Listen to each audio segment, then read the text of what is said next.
Scares us just thinking about it. When you hear it, you're gonna think we're insane. Try us. Please, from the start.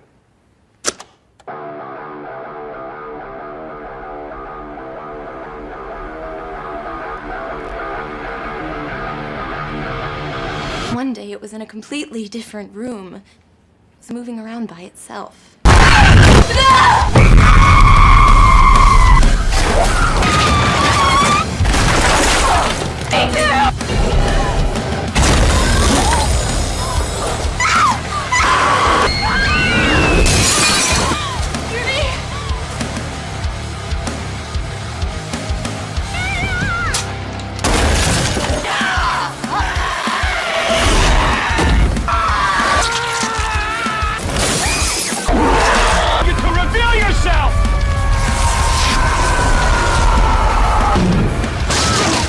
You are, but you leave my wife alone!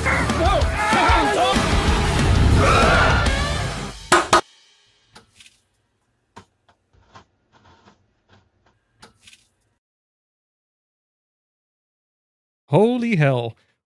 Welcome back, guys, to Cinema Rewind, the channel where we revisit the films that scared us, thrilled us, and rewired the way we watch movies. This week, this is episode 12, and we're stepping back into the haunted halls of one of the most influential horror films of this last decade, the 2013 The Conjuring. My name is GC, the host of Face the Movies. Guys, welcome and thank you so much for being a part of this episode. This is Tuesday night, 9 p.m. Eastern time, so you know what time it is. So excited to be here. And as always, I have my wonderful co-host, Steven from After Hours. He is running a little bit behind, so don't fret because he will be here. Loves it, lives for it, looks forward to it every week, so he should be here soon. But you know what? We got something even cooler, something even better. We've got Jordan from the Movie Den.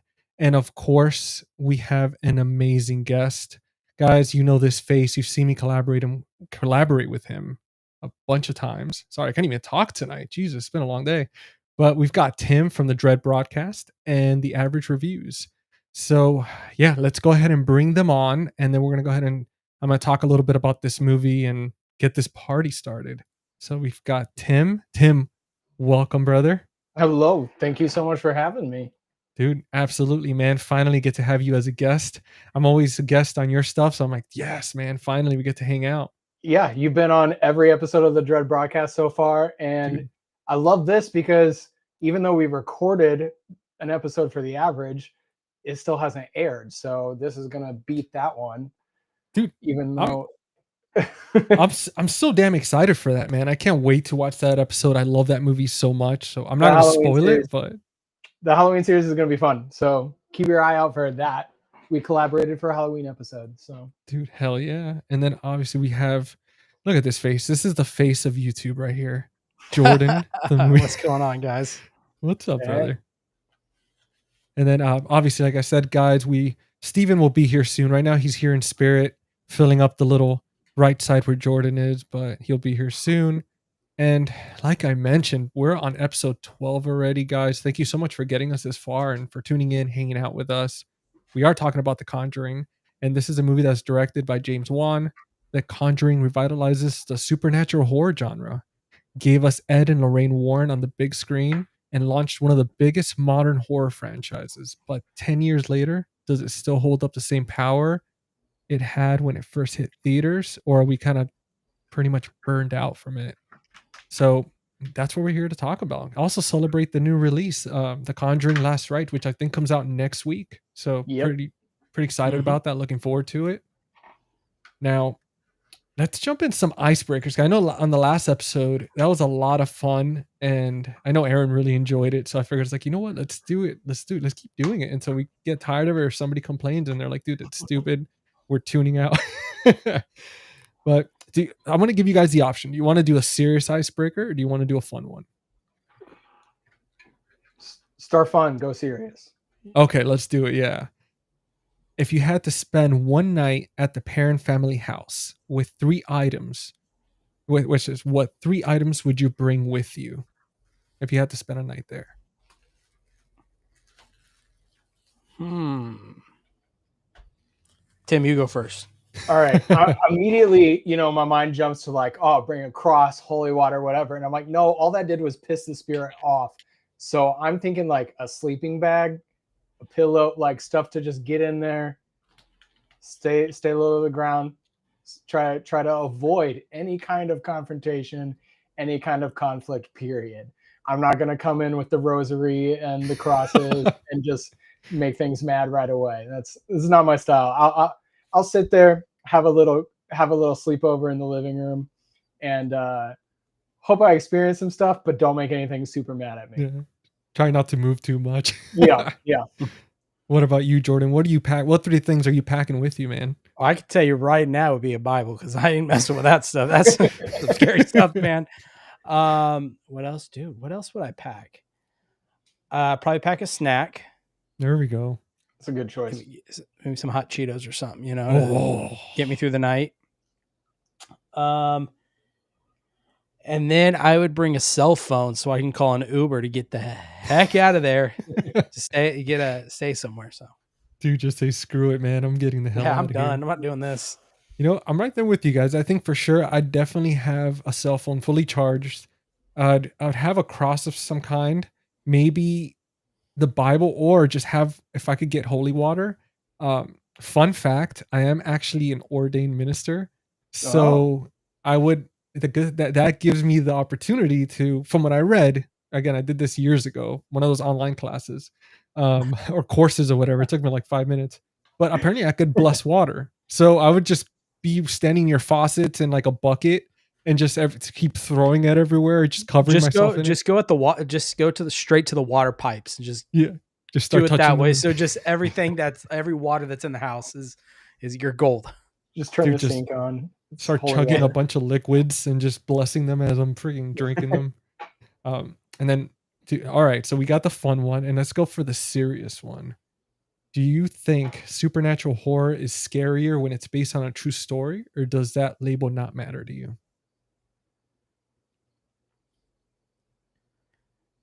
I think it depends, because like Evil Dead, for example, that's a scary movie. I remember first seeing it. It's not based on a true story, but it's scary. Oh, yeah. I think, I could say it could add another layer to it. I would say. Absolutely, man. Yeah, I agree with you for sure. What about you, Tim? I don't know. Kind of to Jordan's point, I don't know that it makes a huge difference on if the movie's actually scarier for me, because most of the time, based on true story, movies are extremely exaggerated for the screen to begin with. I still love watching documentaries on true hauntings and stuff, but I don't know that it makes a difference on if the movie itself ends up being scarier or not. I would argue, though, sometimes some of the documentaries can honestly scare me a little more than the actual movie will itself. Good ones are fantastic. I love some good ones. Yeah. I would agree, especially if they it's not often you get the good documentaries with like actual footage of exorcisms. Yeah. Or that stuff is terrifying, or you get Ghost Adventures. Yes, you get Zach Bagans. Zach Bagans, yeah, exactly. With that, man, I have to say, saw an orb, guys. I saw an orb. Something just touched me. He's like, I felt my hair move. Yeah, sorry. Don't get me started on Zach. No, dude.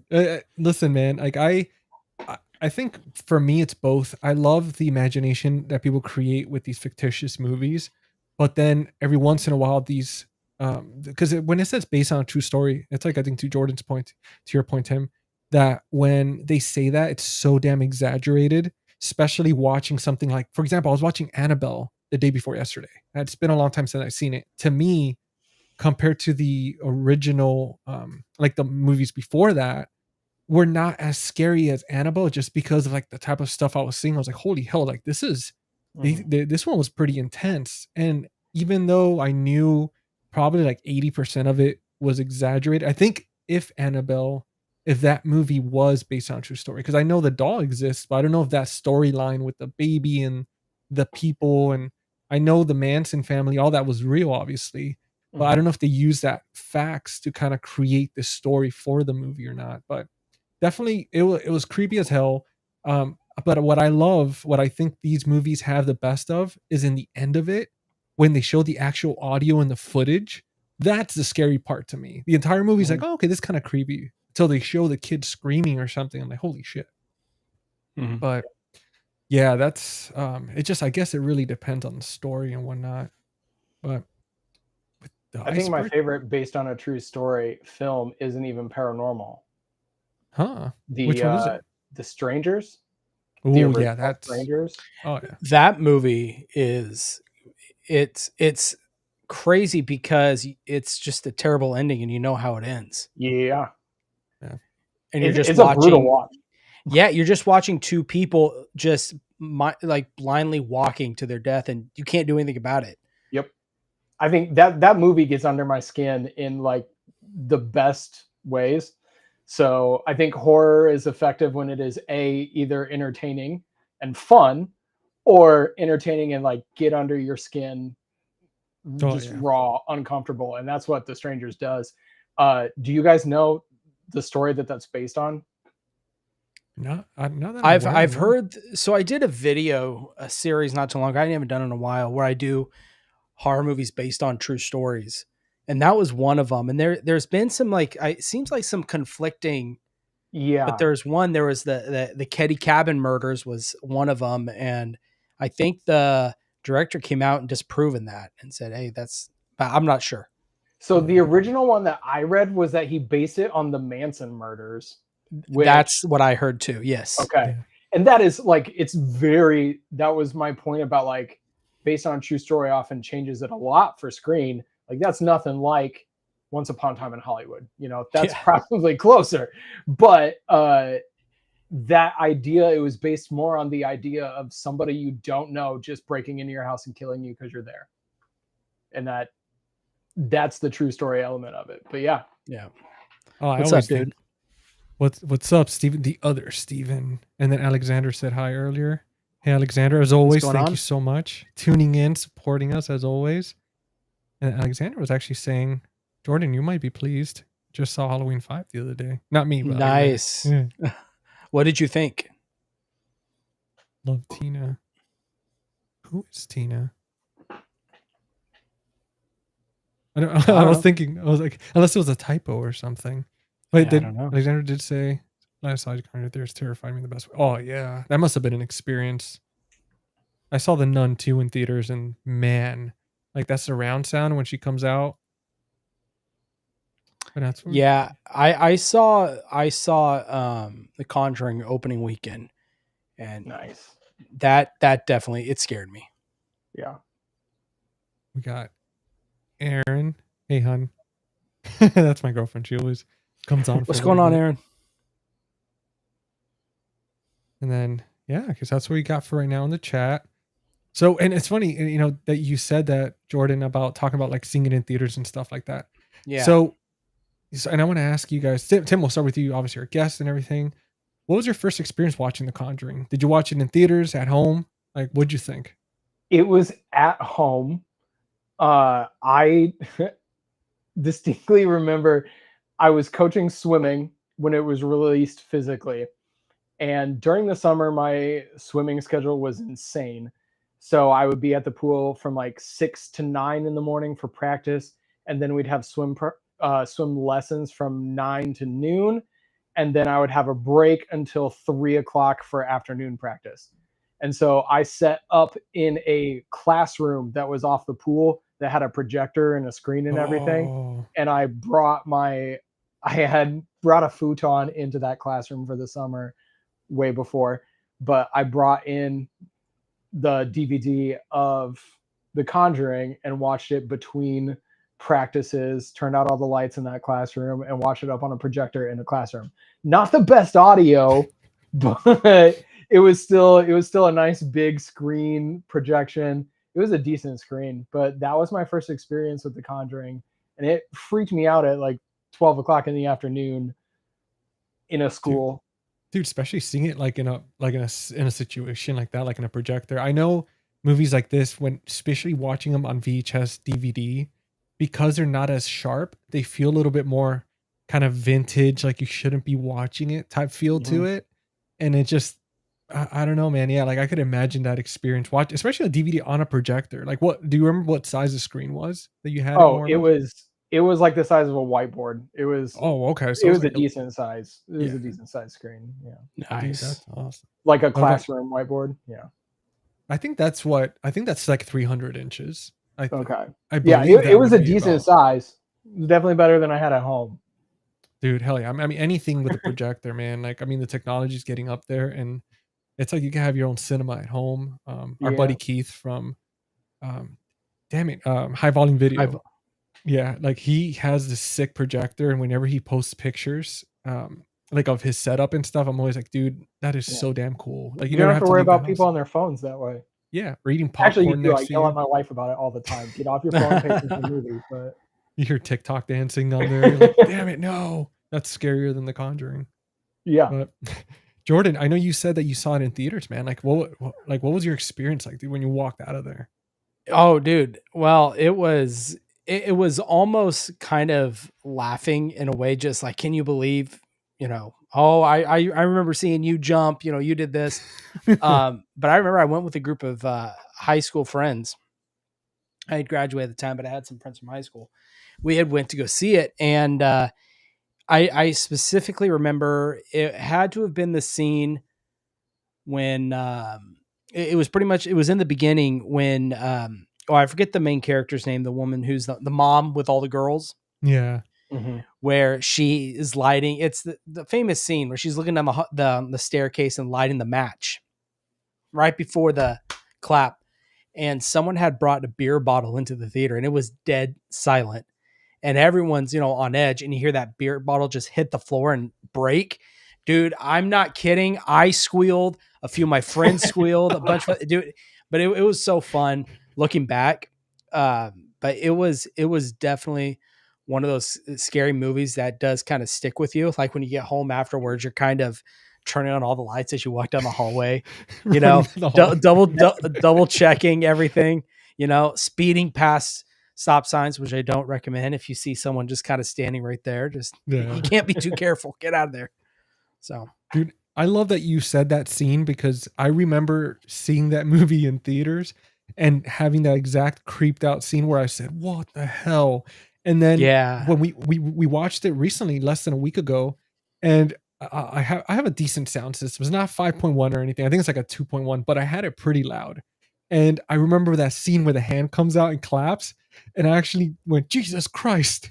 And I jumped in my seat, and my girlfriend was just laughing and like just stared at me. And I'm thinking, yeah, I mean, there was at least like 2 scenes during the first Conjuring that particularly got me, and that was one of them, man. The hands coming out of nowhere. I was just like, dude, 2. yeah, just like say, is the other one when the woman is on the wardrobe? Oh, you don't remember? Yeah. That was creepy as hell, man. Like, see those scenes where you don't catch them at first and you just see them lingering in the background.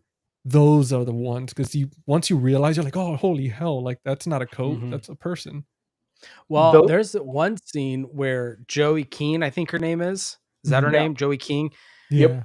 the whole scene when she's talking to her sister saying there's something behind you. Oh, Dude. it is staring at you, but you can't see anything. That's the Yeah. scene that messed me up. That It's one like right there. you're constantly looking and shaking like something's gonna, and nothing happens. Nothing comes out. Yeah. But it's, dude, it's It is, that scene is one of those, like, what you imagine, it will always be scarier than what you can see. Perfect examples. But Joey King sells the hell out of that moment. Yeah. She is so good for a child at that time. I mean, she's gone on to do more and be a lot more popular now, but she sells the hell out of that scene. Dude, That scene was wouldn't work amazing. if you had a less effective performance. Like oh, of course. that scene gives me chills every time I've seen it. And I've seen it enough now that, like, the rest of the movie isn't as scary as it used to be. But that scene still gets under the skin because she seems genuinely terrified. Yeah. It's so good. One thing that this movie does so well that I always am on edge, and when movies do this certain thing very well, is the use of mirrors. Yeah. Those stress me out too. It's, like when they're at the medicine cabinet and they open it, the mirror, you can't see a reflection, they grab some and they close it, and you're just waiting for something to be back there, but it's not there. The scene when Vera Farmiga has the little toy and it's a spiral. Yeah, she opens. I mean, yeah, just yeah. little things like that with the mirrors. Music box, yeah. Yeah. Dude, Okay. so they do really good with shadows too. You notice in the film a lot where you don't see anything, but all of a sudden you see like that corner get a little bit darker. Yes. And it's just, I loved how they did that with such a simple effect, just makes it a little bit darker. And all of a sudden you're like, I know there's something there. And they did that through a few of the movies and it was fantastic. Well, what they do so well with this film is the use of, I would say, practical. I mean, obviously there's CGI in the film. I'm not saying that, but the use of some practical kind of gags throughout the movie, it's done really well. Just like the doors handle shaking or closing and little stuff like that. They rely heavily on those and not heavily on the whole CGI until obviously at the very end when she floats and goes upside down and stuff. But yeah, it's crazy. First in theaters, I did watch the sequel. Nice. And then we got, what's going on, brother? Thank you for joining us, man. So guys, so it's very obvious, apparent that we enjoyed this movie. There was moments that creeped the hell out of us. Now, how did you guys feel this movie compared to other like haunted house type films like Insidious, Paranormal Activity, Sinister? Like, would you say it's better than those? Like it hangs up Saying it's there better with than those. Sinister is dangerous. I know, man. It's like a hard one because they're both so good. They're both so good. Yeah. My hot take is I don't like Insidious. Interesting. Okay. I saw that one in theater. I had an experience with that one in theater, like similar to what you're talking about in The Conjuring. That was awesome. Where the crowd's reacting. And I remember thinking the Insidious was so scary first time I saw it. And then I watched it again a couple years ago and I was just like, no, this isn't the same movie I remember it being. But I see a lot of James Wan's growth from that movie to The Conjuring. Yeah. I see a lot of the tricks he used in that one perfected in The Conjuring. Like he tried a lot of things in Insidious and it works in Insidious for a PG-13 scare. And then he just figured out how to nail it and bring it home with the Conjuring series. So I think the Conjuring stands above those. I can rewatch the Conjuring even though it's like the scare that I felt the first time watching it has kind of worn off after so many watches, but there are still moments that give me chills, even though it's not on the edge of my seat like I used to be. So you're saying you like it more than Sinister, then, or no? They're both up there together. Insidious. Like, I should have been talking about Insidious, not Sinister. Okay, yeah, because I was gonna say, dude, Sinister to me, Ethan Hawke cannot go wrong. Oh, Sinister still is super effective and chilling. So yeah, I think for me, The Conjuring is the top dog of all those that you mentioned. Yeah. I would put Paranormal Activity. I respect the film a lot because I think personally love found footage, so I do love the film.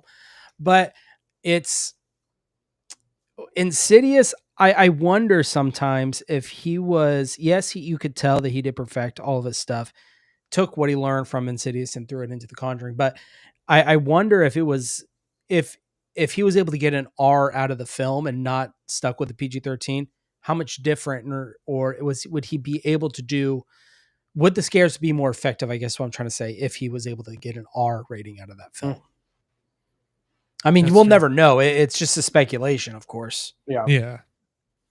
Jordan, by the way, man, I don't know if you noticed, but Poppin' Fresh came in. What's up, brother? How's it going? Oh, what's up, man? Hooked it up with a super chat. And he said, "Hi, gents. Jordan, I pre-ordered Bambi the Reckoning, Angel's Egg, and Lake Mungo on Umbrella Entertainment. Have a show, gents." Thank you so much, brother, for always Thank you. stopping by and your generosity. Really appreciate that. The Lake Mungo from Umbrella looks incredible. It does, I'm man. so it has excited. like 3 books. 3 books. Yeah. So I am looking forward to, I do want to pre-order that, but also, I don't know anything about Angel's Egg. I know they had talked about it, but also Bambi the Reckoning, just because I like their storybook stuff they've been doing. So that's awesome. Seen a lot about Bambi's Reckoning. I'm gonna have to check that one out. Yeah. Now, I think for me, guys, I do want to say, as far as for comparing the films, man, it's hard because, especially after watching the Conjuring, like, it's up there. I think for me, Sinister, like, they're just, man, like, I've never seen anything that Ethan Hawke hasn't done that's not good in my book, and that movie creeps me the hell out. So I think those two are up there, and then for me, I would say third is like Insidious, and then Paranormal Activity, because I haven't seen Paranormal Activity like since it first came out, and I haven't seen many of the other movies, so I would have to do a rewatch. But I would say for sure it's up there, Conjuring and Sinister. I think I have a hard time categorizing it a little bit because I see the comparisons with Insidious for sure. But like, it's not just a haunted house movie. It's not just a demon possession movie. It's a little bit of both. And that kind of fits. There are other movies. I think Paranormal Activity is another one of those that is a bit of both. Yeah. But outside of that, I think this kind of kicked off that kind of, I don't know, it popularized this genre of haunted house films where there is a specific ghost or spirit that we know about instead of it just being a spooky house. Yeah, no, it's true. I mean, it's definitely it just goes, so much more goes into it. And I always feel like I would even get confused because my girlfriend, I think it was yesterday, she was asking me about Insidious. She was like, "Oh, isn't that part of the Conjuring universe?" And I was like, "Oh, I could see why you would think that, because it's the storyline is like you have somebody there that helps them, just like you have the Warrens and everything, and it's just so it could easily get confused between the two." Well, yeah, I mean, visually they look very similar. Yeah. Patrick Wilson's in both, so Yeah, it's yeah, very that's another easily thing, yeah. confused. Yeah. Just Darth Maul's only in one of them. Right. Poppin' Fresh again. Thank you, brother. Man, thank you so much. You're awesome. Thank you for stopping by. Yeah, man. It's always the coolest dude. He always comes by, so generous. And I mean, yeah. we always say, man, it's so awesome to see familiar faces and people just showing up and hanging out with us on a Tuesday night. We're almost halfway through the week, so hope you guys enjoy these shows and have fun with us. And we're gonna work on like coming up with some cool stuff for like videos and stuff to pop up when we get these when we get these type of generous contributions, because obviously we want to reward you guys as well and show you something funny and cool for that. And we got, dude, to speak of the devil, this is the deal I was talking about, Keith. Yeah, with the projector. What's up, dude? You said his name enough like Beetlejuice, and here he is. He is. All I had to say it was like twice, and it's like, there he is. So how'd you guys feel about this movie? Did you think that when it first came out and you first saw it, did you feel like, oh shit, there's going to be a franchise? Or was it something that it was going to be 1 or 2 movies and that's it? I didn't really think it was headed to franchise. When it first came out, I was kind of thinking it was just going to be a 1, and then it was like, hey, we're getting a second one. That's awesome. And everything went downhill from there. But yeah, I I like the idea of the franchise. I do. Yeah. I think the expanded universe is awesome. Not really something seen that much in horror. It's kind of unique to have you have your Warren films and then your spin-off films and then La Llorona, which barely touches any of the others but is still in the universe. Yeah. I was hoping, and they never did, but I really, really wanted them, their last movie, to touching on the Amityville Horror House. They didn't have to do an Yes. Amityville horror film necessarily, bring those characters in, but they could have centered a different angle behind, like through the view of the Warrens of the Yes. Amityville Horror House. That's how they should have ended the franchise, I think. That I totally agree. I think that would have blown up the box office because I like the Amityville horror movie, but it's not the Conjuring level of film. And I think showing that story from the Warrens' perspective as a Conjuring movie would have been just money in Warner Brothers' pockets. Oh, yeah. I would, especially if Wan was behind it. We get James Wan back behind that film instead of doing it as like the intro to the sequel. I was just a little disappointed that it was just that like 5-minute scene. If they had done that movie, I totally agree. That would have been, I'd throw my money at it easily. Oh yeah. That's what I was gonna say too, because Jordan, when you just brought up the Amityville, I was thinking, I was like, I just saw the sequel less than a week ago, and I was thinking, man, I remember, Lorraine walking through the house, and she's like and I forgot like the character's name, but she's walking around and sees him she sees him in the mirror, and she's holding the shotgun and everything. Mhm. And I was like, I could have swore they did like a good 15 minutes or something, like doing the whole thing. But yeah, man, I think that would have been amazing. Like, I'm a big fan of the Amityville. I have the book and all that, and like I would have loved to see like a dedicated type story to something like that. I can't imagine that wasn't a thought that they would have done. I wonder if there has to be some rights issues Yeah. that's involved, because I feel like if they could, they would have. That's just, but Yeah. I don't know. I wonder too, because I know the Ryan Reynolds one came out. I wonder if it was one of those, do we really want to go that route and do it again so soon, even though we have the original, which is fantastic. We have the Ryan Reynolds one, which is, it's definitely, it has its moments, its creepy moments, besides Ryan Reynolds running around shirtless majority of the time, but like the creep Sign factor me was up. there. Sorry. Hashtag Ryan.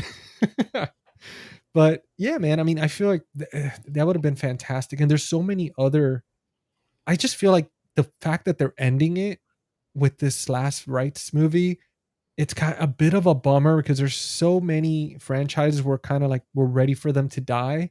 But with this, there's so many like stories, so many stuff. Great stories. So many great stories that they investigated, that they could honestly keep going with this as a series, or even like a TV show, like something. Do you But, think they'll really finish it, or do you think give it 10 years they'll come back? man, it's gonna be hard, because I wonder if the original I wonder if the original actors are kind of just tired of it. I mean, Yeah. being involved with that don't know. negativity all the time, it takes a toll on you. Especially Yeah. but I hope something happens and this movie does so well that they decide to maybe branch off to more of those kind of Annabelle type stories, where maybe there's something else lurking I still in their wanted the Crooked Man from. I was the just going to second bring film. him up. Yeah. Yeah. I love the Crooked Man, and they were like, "Oh, we're working on it," and then 10 years later, we still don't have a Crooked Man. But When I saw that was like Slender Man type. oh thing. yeah, I that was was like, so good. The I- bowler I- hat and the mouth, that was my vibe. Yeah, dude, like What we was it? need. I'm hoping this movie does well and they kind of change their minds. I mean, I'm wondering why they would abandon such a franchise Do you know that's what done case? so well. Do you know what case this one is based on? So, which one, the Crooked Man? No, the final film, Last Rites. No, I know it's the one that made them stop doing what they Yeah, did. I don't know. What- That's the what trailer it said? is? See, I'm nervous because the trailer didn't Okay, in comments, I agree. Ferryman from Annabelle 3 was another great. That would have been a great spin-off character. What? It's been a while since I've seen that. I It, I I'm one of the few that likes Annabelle 3 more than the other two movies. was Annabelle 3 the one where it centers around their daughter in the house? Yes. And she Yes. has like a sleepover. I saw There's that a one babysitter. time on streaming. Yeah. See, I really enjoyed that one because it was fun. It had some good creepy moments, but it was a Mhm. fun movie. Kind of seeing it all from the daughter's perspective, living inside this house with creepy objects. There were some Oh yeah. good scenes, and I agree. Ferryman was definitely a standout because you just hear the coins drop and roll across the floor, and that led to some great moments. But I was curious about last rites uh which case Last Rites is based on, because I like to watch some documentaries about the actual case before the Yeah. movie, because I know Mhm. the movie's going to change stuff, so it doesn't spoil the movie that much. But I like to actually know the case going into it, and I've watched documentaries on all of the other three cases, and they're all fascinating. Mhm. What's going on, Chris? What's up, dude? Look at that sweet prince. He stayed up past My his baby. bedtime just to Amityville, Schmamityville, Oh yeah, he doesn't like Amityville Horror. Shamityville. Oh yeah, spin off the Ferryman from Yeah, I Annabelle spoiled 3. that one. Sorry. What if can you? I could see them doing like a streaming show. Yeah, I could see that. If Not they, that I would prefer. Not that I would want it, but Would you guys want a prequel? Like kind of seeing them when they were younger, when they first met and all that stuff and started doing it in the beginning? I'll be honest, I wouldn't mind the streaming show because we don't have much like that. We don't have a paranormal horror based show mhm. that isn't Reality TV type stuff, kind of. well, I was thinking isn't more like American Horror Story where I can't think of what the word is, Yeah. where each season is different, you know. Based on something real. Yeah. It's like an Yeah. anthology TV show. Yeah, Yeah. that's not an anthology. And Mhm. if you do it as a TV show, keep it mini series, like 4 episodes based on the same case that tell the continuous story, 4 episodes per season, hour each, and that gives you an opportunity to also recast Ed and Lorraine and make them younger again and tell some stories. Give us.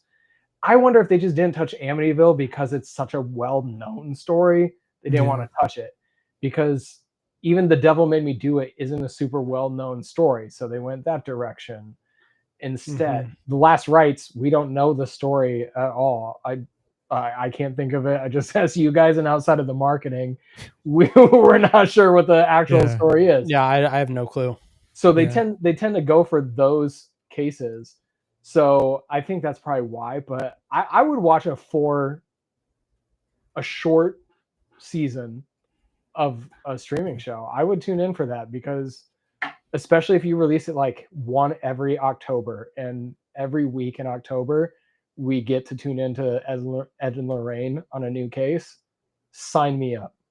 Dude, absolutely, man. Like I wish they would do something like that, kind of, change things around a little bit. And I did want to touch on what you said about that movie, The Devil Made Me Do It. So saw that one recently as well. Did a little bit of a binge every day. I picked the movie, watched it, and man, I want to say that there's a scene in that film where before the guy becomes possessed, where he's at that animal shelter house and he's fixing the guy's radio, the owner of the shelter, Mm-hmm. and like he starts freaking out because he starts seeing some, like he see him turn into a demon and try to take his girlfriend or fiance. And that scene where he runs in that hallway where the kennels are, and the lights out of nowhere, you just hear the lights shut off and it turns red, and you hear the music blasting. Dude, that scene was so goddamn good and so creepy. I remember watching that and thinking to myself, dude, this movie, like if they're gonna go there and go that dark, and then obviously with the possession with the kid contorting and everything, I was like, man, this is incredible. Because I saw behind the scenes of that, and man, I just wanted to bring that up because you mentioned it, and I was like, man, that was good, man. I haven't seen that movie since it came out because I remember enjoying it, but being slightly underwhelmed by it, thinking it was kind of Yeah. like a Paranormal X-Files case. Yeah. But I thought it was really well made. It just wasn't my favorite of the three.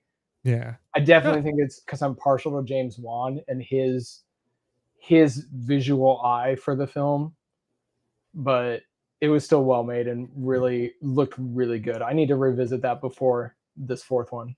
Yeah, the music, the soundtrack on that one. I mean, that scene, I'm telling you, when you see that, man, it was beautiful because I love like those type of dark, ominous shots, and the fact that they just used the red so beautifully. I was like, man. But Mhm. Jordan, do you remember that one? Have you seen it recently? Sorry. That one. What? You talking about The Devil Made Me Do It? Yeah. I saw that one in theaters. I'm kind of with Tim on this one. For me, and that's the last time I saw it was. I thought it was okay. I mean, maybe if I saw it again, Yeah. might change my mind a little bit, which I probably do need to see it again. Mhm. I remember this one was really, yes, it had the horror aspect of it, but it was also really focused on the relationship between Ed and Lorraine Warren. If I can remember correctly, it was Yes. really focused on their kind of love story. Yeah. It's true. I mean, I started noticing as like the movies progressed, they were focusing more and more on the whole, like the romance of it and them being in love with each other and all that. Oh, okay. Is that a positive or a negative I think it could for be you seen guys? as, I mean, they even did it in The Conjuring. Yes. But the And thing I did, I put it in my notes about The Conjuring, was I noticed how attached I was to this family. Like Yeah. it really attached me to this yeah, family, these kids, more so than I think some of the later ones did. And then as you're talking, I'm like, yes, it also attached me to Ed and Lorraine. And did we lose a little bit about being attached to the families that were being haunted and focused too much on Ed and Lorraine? I'm That's glad that yeah, you that's brought that up open. because I That's an wanted to. open question because I'm not sure. I need to go back and rewatch them all. But I definitely noticed how attached I was to the family in this film. They made them more human to me. I felt like it wasn't just like a gimmick of them like especially the one when they go all the way to the UK, right? And they go help Yeah. that family the and the way second they one. yeah, the second one, yeah, when they get the kids like the record and he just plays like the guitar and I don't know if how real that part was, but it made them feel like they were just they wanted to help people. They weren't trying to get money off of it or anything. And it made it more believable because of that. Because it just made them more human. Like they weren't just these supernatural people going around ghost hunting. Like they generally suffered from it and it took a Mhm. toll on them. And then they just generally cared about these people that they stuck around regardless of how bad it got. Um, so I mean, it never took me away from the families just because of that. It just made me like them more and made me feel like it was less gimmicky, like the Amityville. I feel like 1 and 2 definitely I focused a lot on the family being haunted, especially Yeah. 1. I could see 2, but I think like 3 and even the movies other than that, I think 3 for the most part was very if I remember correctly, very focused on specifically Ed and Lorraine. And I remember more their story than the families that they're helping, I guess, story. But 1 and 2, I remember some of the family in those two. Yeah. Yeah. So There was some creepy stuff with the daughter and the old man in the second Well, one. yeah. that That was movie is good. basically the same movie as, have you seen Ghost Watch? No, I Yeah. haven't seen. Yes. It's same story almost. Yeah. So, And that one's really fascinating if you want to watch a documentary about that one. That one's really fascinating because I like that they touched it in that movie that there's still giant group of people who say that whole thing was faked. So documentaries on that specific Mhm. case are fascinating. Interesting. Yeah. and you're talking about like for part 2 for The Conjuring, like that Yes. storyline with the old man that like that's fake. Yeah. There's watch some documentaries on it. There's quite a few out there from like episodic TV shows to out longer hour and a half documentaries. But there are entire schools of people who have gone on to like some of them say they've proved outright that the whole thing is faked. Yeah. Some of them, of course, are in the Warrens camp. Some of them use that case specifically to discredit much of the Warrens' works and say they were in it for the money. But that's one of the things that I really like about the second film is they kind of address the scrutiny of people thinking it's faked. Because Yeah. there's scenes in that film where they're going, do you think this girl could fake this? Do you think so? They Yeah. kind of address it in that film, and I appreciate that they do it, but there's still to this day many people out there who will tell you that that was an entirely faked case. Especially the footage when they show her like breaking the plates and everything. If you guys remember, like then the lady comes and she's like, "Look, I have like hidden cameras showing her doing all this stuff." And then I remember thinking, I was like, "Damn!" But something fell off until she said, "She's like, oh, I had to do that because they said they were gonna kill my family and stuff." That was in The Conjuring too. Yeah, with the Yeah. when they go, yeah, with the little girl. I've seen Ghost Watch since like more recently, so I thought you were talking about that's literally what happens in Ghost Watch. I'm not like Oh, it is in lockstep with that film. I'm pretty Is sure Ghost Watch based on the same case? I think it is. Yeah, Yeah. it has That to would be. make sense. I'm oh. gonna Google it. Speaking of, he is no longer a lingering spirit, but he's actually here incarnate. And we've got Steven from After Hours. Hey, There he Steven! is. What's up, guys? Dude, did you guys coordinate Always on the outfits? grind. What a intro. Dude, I was saying, I was like, you're here in spirit, right on the right there next to Jordan. And all of a sudden I was like, oh, speaking of him, look at, there he is. There he The is. Warrens brought me back. There we go. Mhm. Which is Tell him I said impressive hi. because they're gone. Yeah, that's true. Listen, Dude, you made it right on time, man. We're just getting into like the storylines of characters. oh, awesome. So Okay. yeah, so you didn't miss anything crazy. We just did the icebreaker. We just did quick little first impressions, and that's pretty much it, man. So I mean, you made it right on time.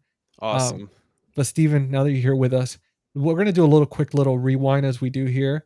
And dude, I wanted to ask you your first impressions with The Conjuring. Like, first of all, did you see it in theaters at home? And then, like, what were your thoughts after seeing this movie?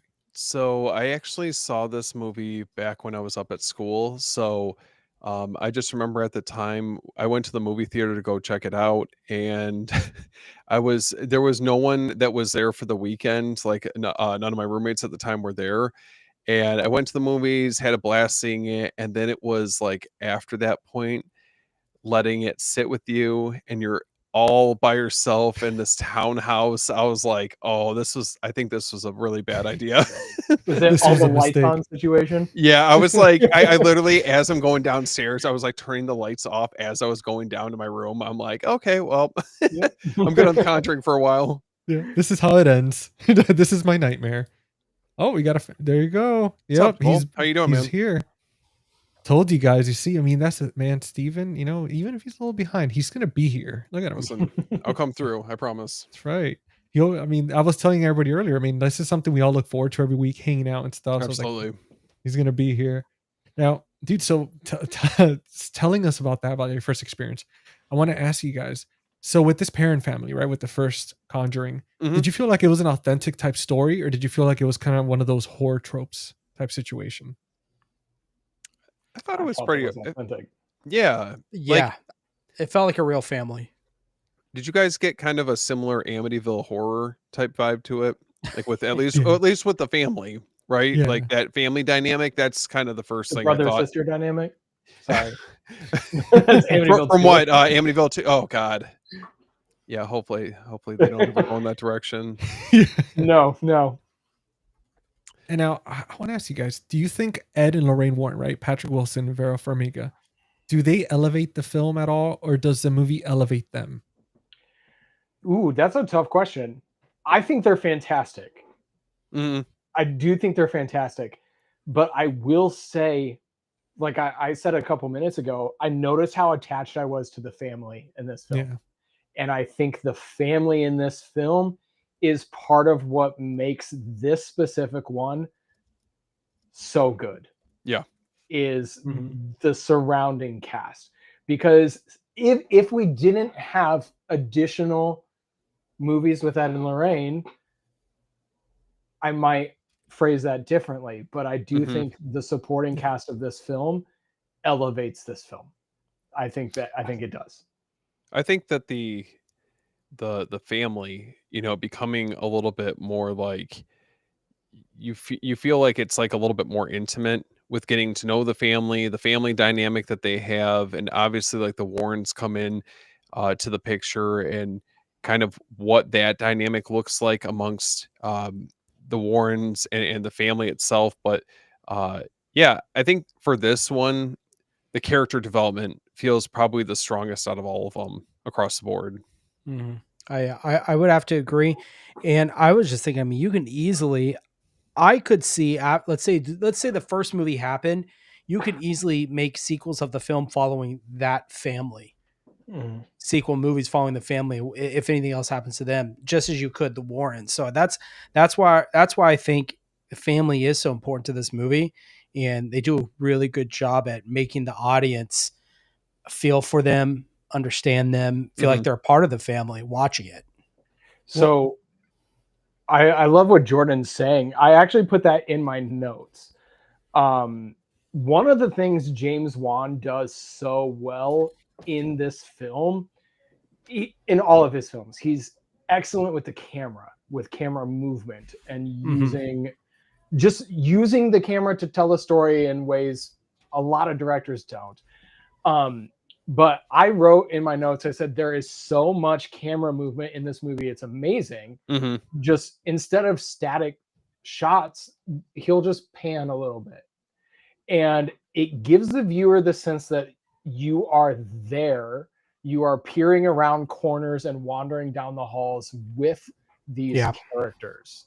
Mhm. So it also gives the film a sense of forward movement and avoids feeling like a set at any point. And I think that goes to what we're talking about kind of elevating that family dynamic and making it feel authentic.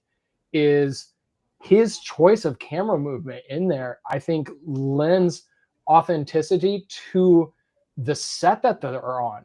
Mhm. His choice to move fully around that set makes it feel like a real home, as opposed to you shot this on a soundstage. It feels very immersive, like the Yes. way that he directs, and there's certain editing choices, the cinematography decisions that are made throughout this movie. It definitely feels like almost like the house itself becomes its own entity. You know, you're like trapped. Like once they actually, you get further into the movie, but they feel like they're. It's almost like claustrophobic feeling. Mhm. Yeah, I noticed that, and Tim, you made a good point. Yeah, there's a scene, and I was watching before we started this, and I did make a point and noticed it. It's a scene where the little girl's playing in that, basically playing with the character of Rory, and you see the POV shot of her walking down the hallway, turning that corner and revealing that she's talking to someone, but it's a first person shot. Well, it's little things like that. There's a lot of cool little side pans, little dolly shots. It's Mhm. very very cool. Yeah, I when love she that. Go ahead, GZ. Oh no, I was gonna say when she goes upstairs and you see the camera kind of panning and it's like looking at the Warrens downstairs, Mhm. that one scene, dude, I mean, that's fantastic. And to what Steven was saying earlier too, as far as for making it feel claustrophobic, I mean, even to the point where you feel like the house is almost breathing. Like in Mhm. certain scenes, it's like it just has that like wah type feeling. Yeah. And I mean, dude, it's and those close-up shots, they get so intimate, like especially when they're crying or freaking out. I mean, it's incredible, man. I just love that establishing one shot, the oneer kind of at the beginning where we see the family pull up through the window and then we pan and they enter the door and we follow them through the house Yeah. unpacking without cutting. And we're following one of the youngest children. And to pull off that scene is like a well tight orchestrated dance. Mhm. And you're following one of your youngest actors through that is impressive, but that is one of those scenes that lends to the reality of the situation, making everything feel Yeah. a little bit more real. I just got a walkthrough of the house in that shot, and it feels fantastic. Like Mhm. it elevates the film. It feels fluid, like it feels Oh, uninterrupted, very smooth. I can And gush about oneers. I love them. Give me dude, those yeah. long takes. I Yeah. mean, look at the movie Weapons, right? Like watch if you Yeah. watch the making of certain scenes, like and I just bring this up because the creativity to be able to do those fluid scenes where they could be wearing rollerblades, for example. In Yep. Weapons, there's a scene where the guy was with the camera wearing rollerblades in that little tight liquor store, and you just see him with rollerblades, and that's it. So it's That's incredible. the thing I was going to bring up is that shot of her getting to the liquor store and heading straight to the back corner, and it's Mhm. that one long shot. It was Yeah. really good. Krager's good at those. He used them in Barbarian as well. Yep. Yeah. Weapons. Those I'm a sucker for those. You pull those off. I love those shots. But Yeah. Juan does them super well also. So I How thought would you they. go- Oh, go Oh, ahead. sorry. No, go ahead. Go ahead, Steve. No, I was just gonna say one thing I just wanted to note because we were talking about getting immersed in the like the story and obviously like the direction that James Wan had with this movie, but I thought that they did an excellent job really capturing the aesthetic of like early 70s, with Yeah. like the attire that the entire family is wearing, the Warrens, just the overall look to each one of the sequences. Like I felt like this movie technically, I mean, obviously it's a little bit more upscaled looking, but it could have been filmed, close to the early 70s, the way that they captured everything on film. Yeah. Mhm. The only thing that stuck out to me that I felt like didn't belong, this might just be me because I've always seen him in Office Space, but I feel like Ron Oh. Livingston, like as like Roger Perrin, I don't know, he was the only actor there that I've seen him a ton of stuff. He's a great dude, but I felt like he didn't belong in I this thought he movie. I was feel so like good. really you thought you Mhm. liked you don't feel like Yeah. it could have been somebody else as a dad? To be fair, I'm not that familiar with Office Space. I've seen it 1 or 2 times. Mhm. I've Okay. definitely seen this movie more. So Because once I've seen like Office Space and movies that he's done like that, it just felt like it was hard to believe him, especially the fact that he had the same face, like the same kind of attitude, like he kind of had an Office Space where he was just kind of done with it, so to speak. He's like, all right, he's a truck driver, he's stressed, he's trying to figure things out. I'd be done with it too. Yeah, And then you come home to this. Yeah, Yeah. I come home, my daughters are sleeping in the living room. I can't do anything about it as a dad. I think we underestimate how hard that would be to watch your family suffer while you're on the road and Yeah. come back and you still can't change anything. The best you can do is tie ropes around the doors that bang at night, yeah. and you're powerless as well. That's rough. No, it is. It's true, man. It's such a tricky situation. I mean, it's crazy to me that, I mean, obviously they explain how they stay there because they have all their money tied into this house. But personally, if I started seeing my kid levitating or something like that, or doors just opening and stuff flying through the house, I'd be like, yeah, you know what? We could figure this out. Let's go somewhere else.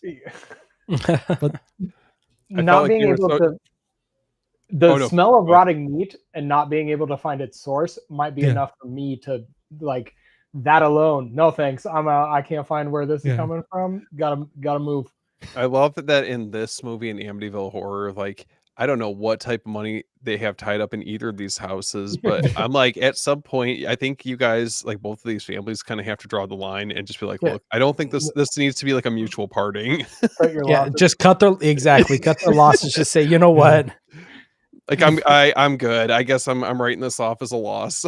I'll be Yeah. happy if I can make my money back. Let's go. We're out. Yep. And for everybody watching this episode, just understand that Steven knows what he's talking about. He's a pro at this. So if he's telling you there's some haunted shit going on in your house, you leave, because this guy knows what he's talking about. Listen, I have a question for you, Steven. You don't have to disclose it. That's all I'll say. That's what I was just going to ask. Yep. So in your state, are you required to disclose that the Nope. house is haunted? It's haunted. It's just it's the condition of the home during the time that someone lived in it. I'm talking. Well, I can tell you right now, I would not live in that state for that very reason. Oh Yeah. my god. I rented a haunted house for about 3 years. What? It was wild. Nope, No. I'm good. It was wild. I never felt threatened. It was just that there was another presence there. Oh, I'm Like so you're always good. being watched. Like in Was it like a Alexa. poltergeist saying like things will move and No, so if you want the story, Yes. a guy from our church, his uncle, blah blah blah blah, had a house Mhm. from his grandmother. His grandmother died in the house. We found that out later. Died in the house, and we moved in. So he rented it to us dirt cheap because he lived in Chicago. He wasn't trying to make money. The house was paid off. It was he like also knew $200. that she died in there. So I mean, there's that too. Yeah, it was like $200 a person I couldn't do it. to rent the place. I was like, sure. We moved in. The first night we are there, 9:00, we hear kitchen cabinets slamming. And we're like, what the hell? My brother and I sleep in the same room that night. He pulls his mattress onto the floor. We stay. But long story short, there were a couple of things that happened repeatedly every night at 9 o'clock. If you were not in the living room at 9 o'clock, you heard the sound of a recliner closing, like the legs going down, like the old lady was going to bed. Nope. So if you were not there, you would hear her go to bed. No. Multiple times that the doors would open and close on their own. And if we had not witnessed it ourselves, I would say bogus. But my roommate, who's not a believer in paranormal stuff at all, he was outside on the front porch one day waiting for his buddy to wake up. And he heard the front door open and close. And it is like, hey, nobody's there. He goes inside and his buddy's still asleep. So that the worst one was there was a bathroom that had a sliding door. Mm-hmm. And my brother ran in one time. He's home alone. He's the only one that time. Runs in, uses that bathroom, slides the door shut. And while he's in the bathroom, the door presses in like somebody's leaning on the other side of it. Ooh. And he hears somebody say, "I'm glad he didn't see you." And that's it. I would have passed out.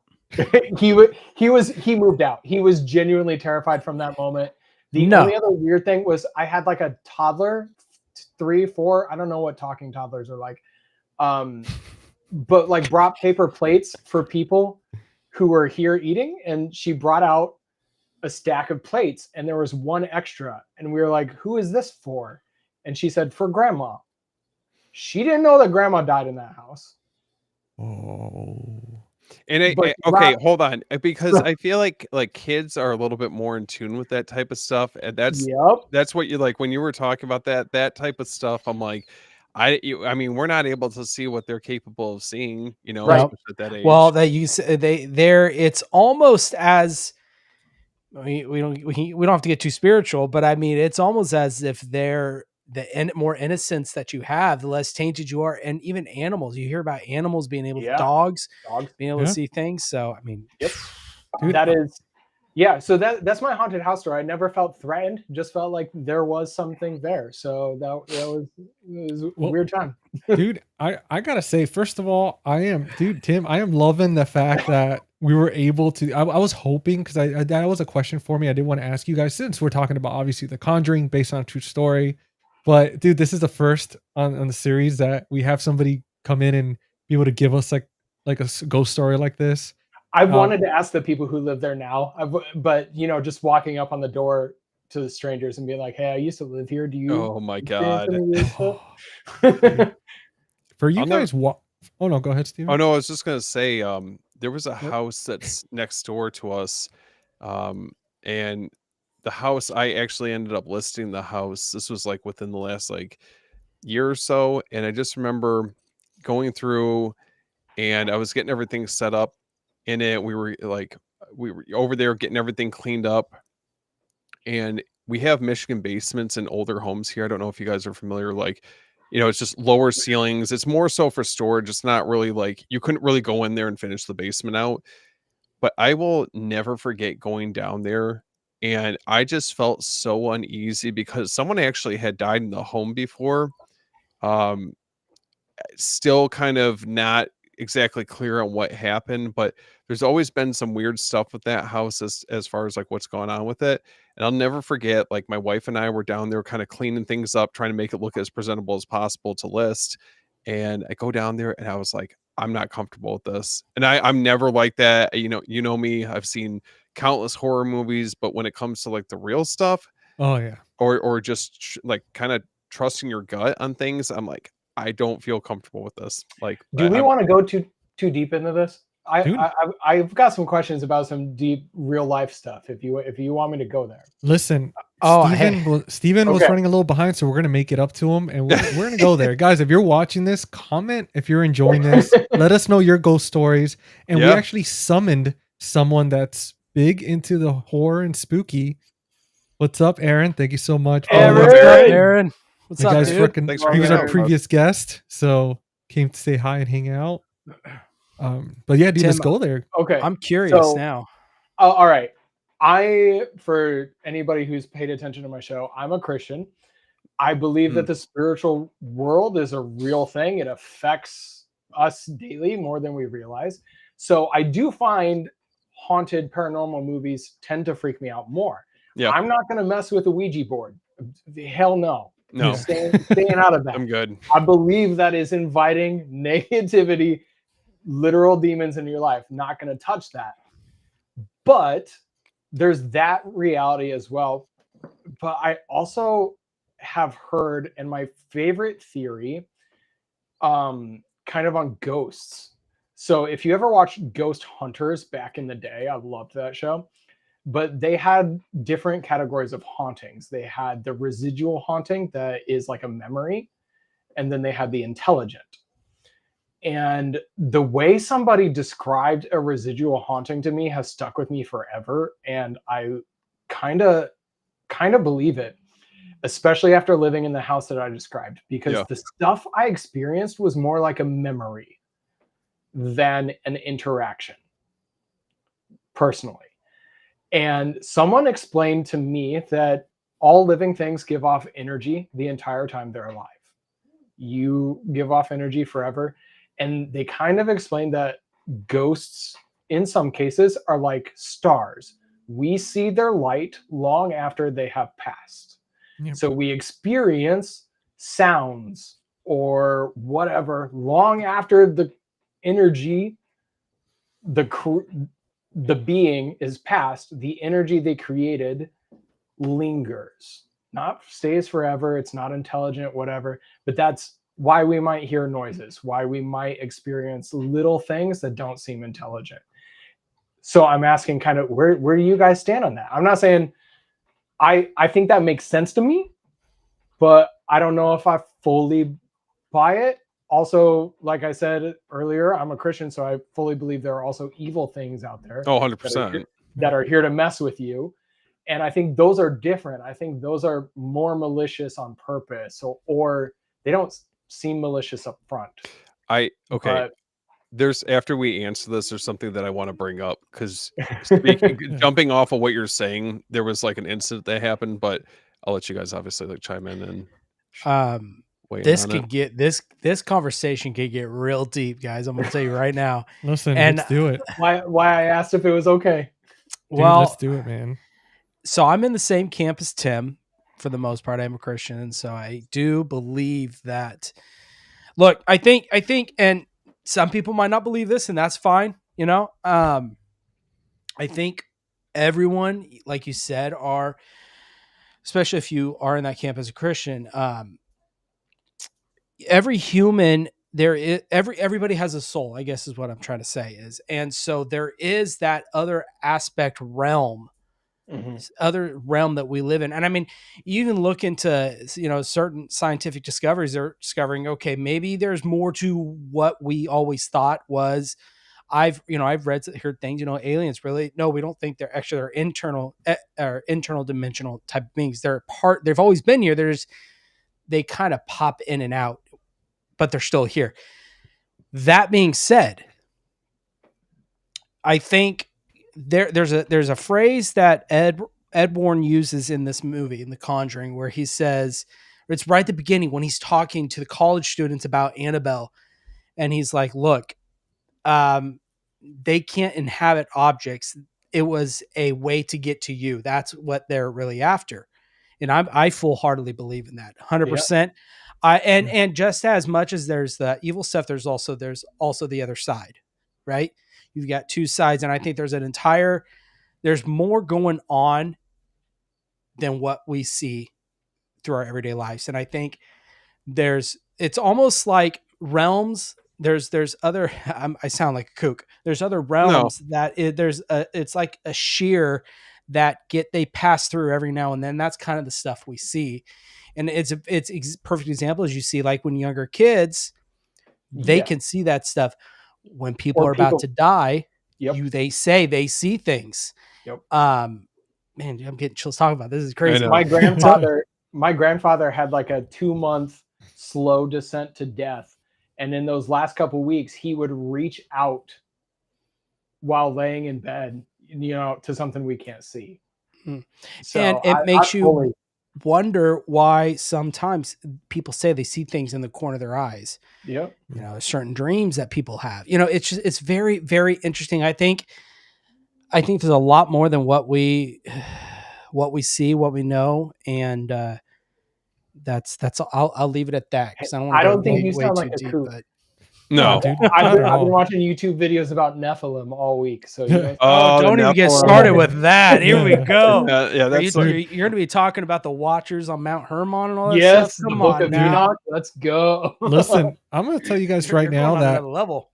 when Halloween comes, we're probably gonna have to do like maybe an extra cinema rewind series a week or something, and just do some of these talk just about stuff like this, because I think it's gonna be a lot of fun. But with that being said, I do want to say I agree with everything that you guys are saying. I mean, and I know my girlfriend's watching because she definitely is true, because she always tells me not to talk about any of my experiences or anything. She even commented because I'll joke around and stuff, but I'm gonna tell you it's guys. Like, I'm telling you, man, it's no joke. well, no, I feel like I'm Tim wants to talk about that movie Nefarious. dude. I'm gonna tell you I guys. haven't Like, seen it yet. Actually, I need to. I've experienced so much from when I was a young age, and I'm gonna tell you first. I want to touch on the whole spirit thing, right? The whole obviously we know with science, energy cannot be destroyed, right? It could be passed to like transferred, but it cannot be destroyed. It could just be. I mean, I even think they say that you can like, create it, pass it, but you cannot get rid of it. With that being said, they've done studies where they've had, let's say, like this bottle here, right? This bottle. We could even say itself the Conjuring Blu-ray, and whatever I'm saying and I'm talking about, that like that energy where you were saying, Tim, with like vocal and stuff like that, it sticks to objects, right, for a short time. So then what could happen? Well, they actually tested this on us on a, I think it was like a can of soda, Mhm. where the people were talking in the room, and then they took that can of soda to a complete different area, and they used this machine to be able to get like the vibration frequency from it, and they were actually in a very faint way, they were able to hear the conversation from that can. And they were saying that this is obviously study like technology that the government's had forever. It's not a conspiracy or anything. I mean, this is all DARPA. science proved. Yeah, stuff like that. But so who's to Cell say phones that? and Facebook came from? Just saying. Exactly. So there's energy out there that's transferring to everyday objects all the time for a temporary amount of time. But I do want to touch on three different experiences that I've had, and then we'll pass it on to what Stephen wanted to mention. So my first experience, I'm gonna start from a young age.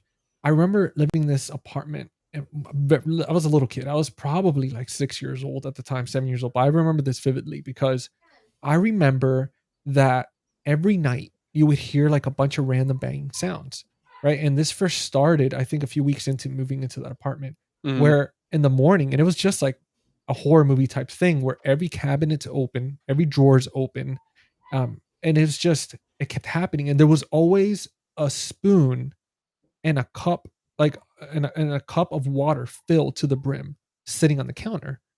And at the time, it was just me, my mother, and someone she was with at the time. And I remember them arguing about it. They were like, "Did you do that?" They're like, "No, I didn't." And then they came and they asked me, like, "Did you do this?" And I was a kid, and they were like, asking me, like, "Did you do this?" And it kept happening and happening and happening. And I remember after a while, we ended up leaving there, but it just every single night, like clockwork, everything would be open, the cup would be filled with water to the brim, and nobody knew. But it started from there. And then I'm going to tell you guys, a few years after that, I would say around, I was like 13 years old at the time, ended up moving to Florida into this apartment. And I remember, because I've always had a thing with mirrors. Like I think with Steven, I think you were talking about that. Somebody was, or it was, I think it was you, Jordan, you were talking about mirrors. Mhm. I've always been uncomfortable with mirrors my entire life. I cannot explain it. I always feel like I'm being watched. And I remember living in this apartment complex, 13 years old. And the room was very lit. It wasn't pitch black or anything, because it was a stupid light outside the window. So it was very decently lit. And I remember one time I wake up in the middle of the night. I'm just laying on my side, tossing and turning, and I can't sleep. Feel like somebody's in the room. And dude, I lower my covers and I look at that sliding glass door, the because it was like a closet mirror type door. And I Mhm. remember looking at it, and I see a little boy staring at me through the thing, just standing there staring. I remember I close my eyes, I look again, I still see it. And I close my eyes, look again, it's gone. And I bring it up the next day. And I remember asking the neighbor, the little kid downstairs, I'm like, hey, who lived here in this house before and stuff like that? And they were saying, oh, there was like a little boy that passed away in my room. Like he was sick or something. No But thanks. Nope. I remember hearing that and I was like, dude, are you You better start fucking playing kidding the me? blood, dude. Dude, I moved into a haunted house. But I'm going to tell you one more story. And this story is not so much about haunted, but it's about energy connection, right? My grandfather, he, when I was around, I think it was like around same time. Like that's why I moved to Florida. He ended up getting diagnosed with cancer. He was a smoker for years. And I mean, most likely that's where it came from. But he got diagnosed. So I had to move to Florida and stuff. But at the time he did chemo, all that stuff, fought it. Even when the doctor said, hey, you have less than a year, ended up living an extra 10 years. Oh, wow. But dude, I remember it came back again, right? And this is already when I'm in my mid 20s. This was in 2000. I'll tell you right now exactly. It was 2014 when this happened. So my 2014, 2015, my grandfather, he ended up getting cancer again. He didn't tell me anything. He didn't tell me he got sick, nothing like that. So I had no idea. And all of a sudden, I started feeling really sick, like violently sick. And I couldn't figure out what was wrong with me. I woke up and just one day I was out of it. I felt like I was literally dying. Went to the doctor, went to the hospital, literally 2 different places. They ran all these blood work, everything. And they were like, there's nothing wrong with you. And I kept telling them, I'm like, look, I'm not having an episode. I'm not having a panic attack. Like I'm generally feel like I'm dying and I cannot explain it. And this happened for exactly a week. Let me tell you guys something. After that week exactly, I get a phone call at 4 a.m. and it was my grandmother. And she tells me, hey, and this was literally on my birthday. Like he passed on my birthday, like in the middle of the night. And I get a call and she's like, hey, your grandfather passed away. Don't worry, he passed peacefully, but he passed away. So just want to let you know if you want to come and say goodbye. Literally, when I found out that morning when I got up, I was no longer feeling sick at all. It's almost like it never happened. And I firmly believe that something was telling me that like it was preparing me to accept it by having me go through what he was feeling for me to understand it and to be able to be like, okay, he's gone to a better place. But man, like We it was started insane. talking about the Conjuring, and now we're talking about all the weird. Yeah. I paranormal have a things in the question world. though, and then I promise Steve I'll let you go. But it is Oh, you're good. It's You're a nice good. question, and it's nothing against. I don't want to take any offense to like people like GC with your grandfather. That's not what I'm doing here. But I'm curious to see what you guys think. And I've heard this, and I tend to be in this camp, is that a lot of these hauntings, and this is predicated on the belief, if you believe in, like the whole Satan and all that stuff, that these things we see or hear, let's say we go into this haunted house and things happen, is a way to lure the individual to seek out that stuff and go deeper, further into that darker place. It's a way for these spirits to pull you further and further to where you're too far gone. You're lost at that point. Like curiosity killed the cat type situation where it's like maybe. Okay. I think in some agree. instances, I would say absolutely yes. Mm-hmm. I think in other instances, I think you also have to be able to discern the difference. Well, right. Good discernment. Because like another weird experience I had, to get personal, when my other grandfather died years ago, I hadn't seen him in almost a year. And it was just because I was super busy. I was finishing my degree. I hadn't gotten a chance to see him, and he died in a car accident suddenly. We had no idea. And I felt like the worst because I hadn't taken a weekend off work to go visit him. I just felt it's hard. I felt terrible. And so I like poured out this heartfelt message to him on Facebook. He's dead. I just did it to get it off of my chest. But then I fully believe, because there's no other way to describe it, that I was allowed to see him again in a dream. Because I had this dream where I met my grandfather for dinner, and he told me he knew I was working on my degree. He was proud of me. He understood. the mannerisms of how he would stand and adjust his pants, the way he would chew his food, because he had a very distinct like way to chew his food. Yeah.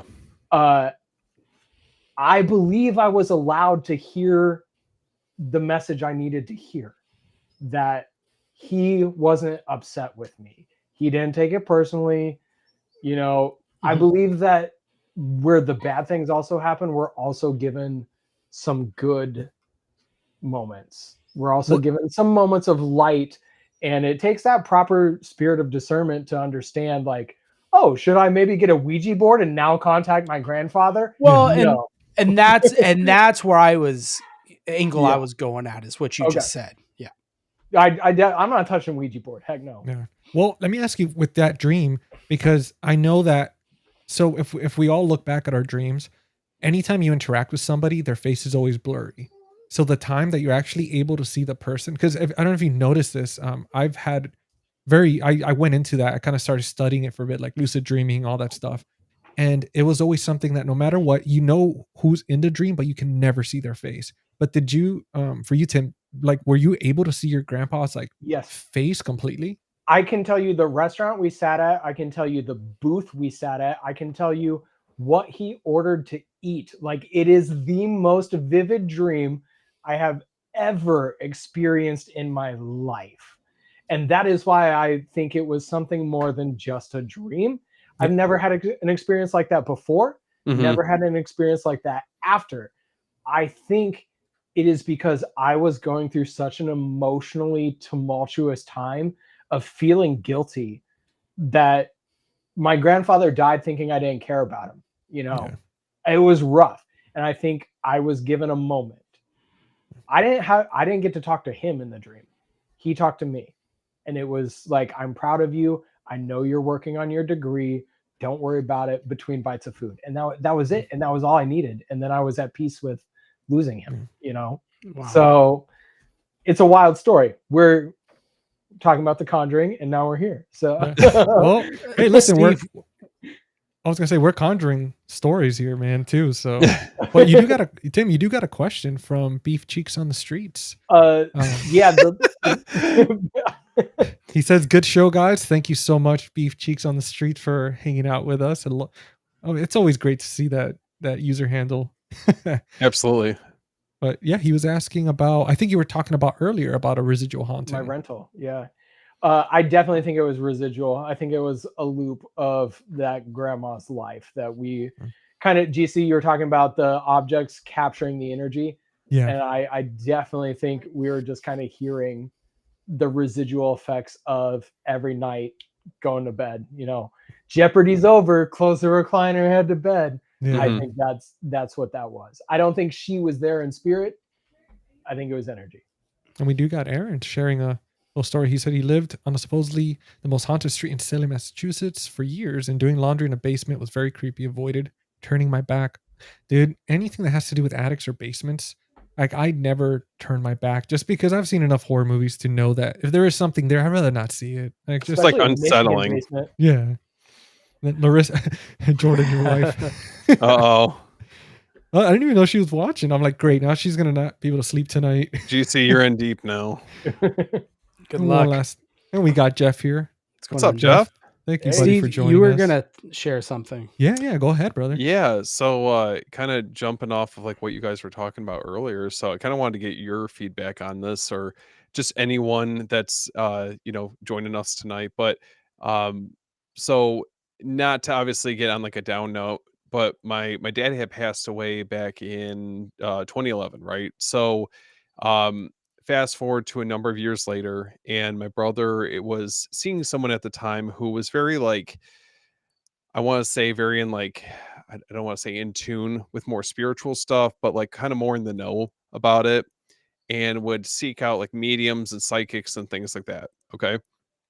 So she had this encounter where she had gone to some sort of one or the other, and came back and was explaining to, at least with my brother, I kind of heard about it like by word of mouth, that basically what had happened is that in this reading that she had had, they had said that my dad had come to her, like whoever the medium was, and basically was saying that, was like, everything is okay. I'm sorry that I left things this way. Obviously kind of appealing, I think, to like the emotional side of things. And the more I started reading into it, so like first impressions of it, I'm thinking to myself like, oh, that's crazy, but why her out of all people? And the more I started digging into it, is that obviously, I think Jordan, you were saying this, is that this world, there's a lot of, you have like the good side of things, and I think you also have like the darker side of things, and a lot of maybe the spirits that try to communicate with us. I think that maybe the more like malicious type try to disguise themselves as possible like loved ones, friends, family members, whatever the case is. Yeah. And yeah, so I can't help but wonder if maybe that was something like that might have been happening. I'm not sure, to be honest, and I still question it to this day. um yeah, it's something that obviously, as much as I would love the idea of that connection with somebody that's passed on, I also think at the same time, it's like, I just don't think that if someone has passed away, that's the way that they would be trying to communicate, especially with it being someone that's not one of us, if that makes sense. But Yeah. I don't know. What do you guys think? I mean, I'm Uh, not trying to like, obviously it's a tragic situation, but I'm more so curious, like your guys' take on what that could have been. I'll Look tell at you the- what I think. Sorry, go ahead, GC. You can. No, go for it, brother. Okay. As we had talked about, and I kind of mentioned too, I'm kind of in the same belief as Tim here. It does say, if you take stock in this with the Bible and stuff, it talks about how we are not supposed to be seeking out those things. We are not supposed to be trying to talk to the dead. It's things like that. That's not something we should be doing. And so that's why I try not to do that. And I think there's a reason why. There's a reason why we're not supposed to. And Mhm. and I think, and if you believe that, there's a reason that it's said not to do it, because it wouldn't not be laid out if we couldn't. I guess Yeah. is what I'm trying to say. Mhm. I know. So I strongly believe, because that just opens up to so much stuff. Anything, it's like opening up a door, we don't know what could come through. Yes. And sometimes it's better just to not open that door. I agree. So And I yes, I agree with you guys on that. I agree with what you guys are saying, and I think kind of the key distinction that I'm hearing here is the difference between seeking it out ourselves versus, so in my case, like having the meal with my grandfather after his passing. I wasn't seeking that. Yeah. That I fell asleep, I saw that, and I woke up. Mhm. It wasn't me trying to commune with him intentionally. And I think that is kind of the distinction that's happened here, because even if we're going biblically, angels and God communicated with people often without them seeking him. And I think that is a key distinction. If we are seeking to talk to somebody on the other side, we're asking for problems. Mhm. Well, If you intentionally knock on that door, you better be prepared for what's answering. Whereas I still believe, positive spiritual things can affect you without you seeking it out. And I think that is the For difference. sure. I think that is the key difference here, is the invitation. And I think that's one of the key things about possession, is there has to be an invitation at some point. Mhm. Yeah. You have to accept, you have to seek it. So I think that what I'm hearing is that key distinction there between seeking versus experiencing. Well, I also wonder because Jordan touched on something earlier, right? The whole thing about getting lured in. I know sometimes for my experiences, every experience I've ever had, I've just been minding my own business. I can't say that I've been in a certain mental state. Because I do understand that, especially when watching these movies like The Conjuring, you tend to notice a lot of these families, a lot of these people that are experiencing stuff, they've kind of have something going on, right? Where they're mentally vulnerable because they're either stressed, feeling down, or something's happening where that vulnerability, they kind of get lured into it, right? Because one thing I was thinking about, like again, like Jordan said, that there could be the chance that maybe when we're going through something, it's a perfect opportunity, which it happens in, I forget which of the Conjuring films. It happens where the person with this demon or whatever, it disguised it. Oh, actually no, I think it was with Annabelle, Mm. where it played tricks on the woman and tried to trick her to give her soul by hiding the baby and stuff like that. Well, I always think, I was like, maybe if we're in a certain state where we're so stressed and we're like almost like in a desperation and we're not aware of it, like it's a subconscious thing, we open ourselves to kind of a beacon, like almost like turning on a little light to where there's other things out there that are kind of just looking for that and saying, I'm gonna take advantage and I'm gonna disguise myself as this and that.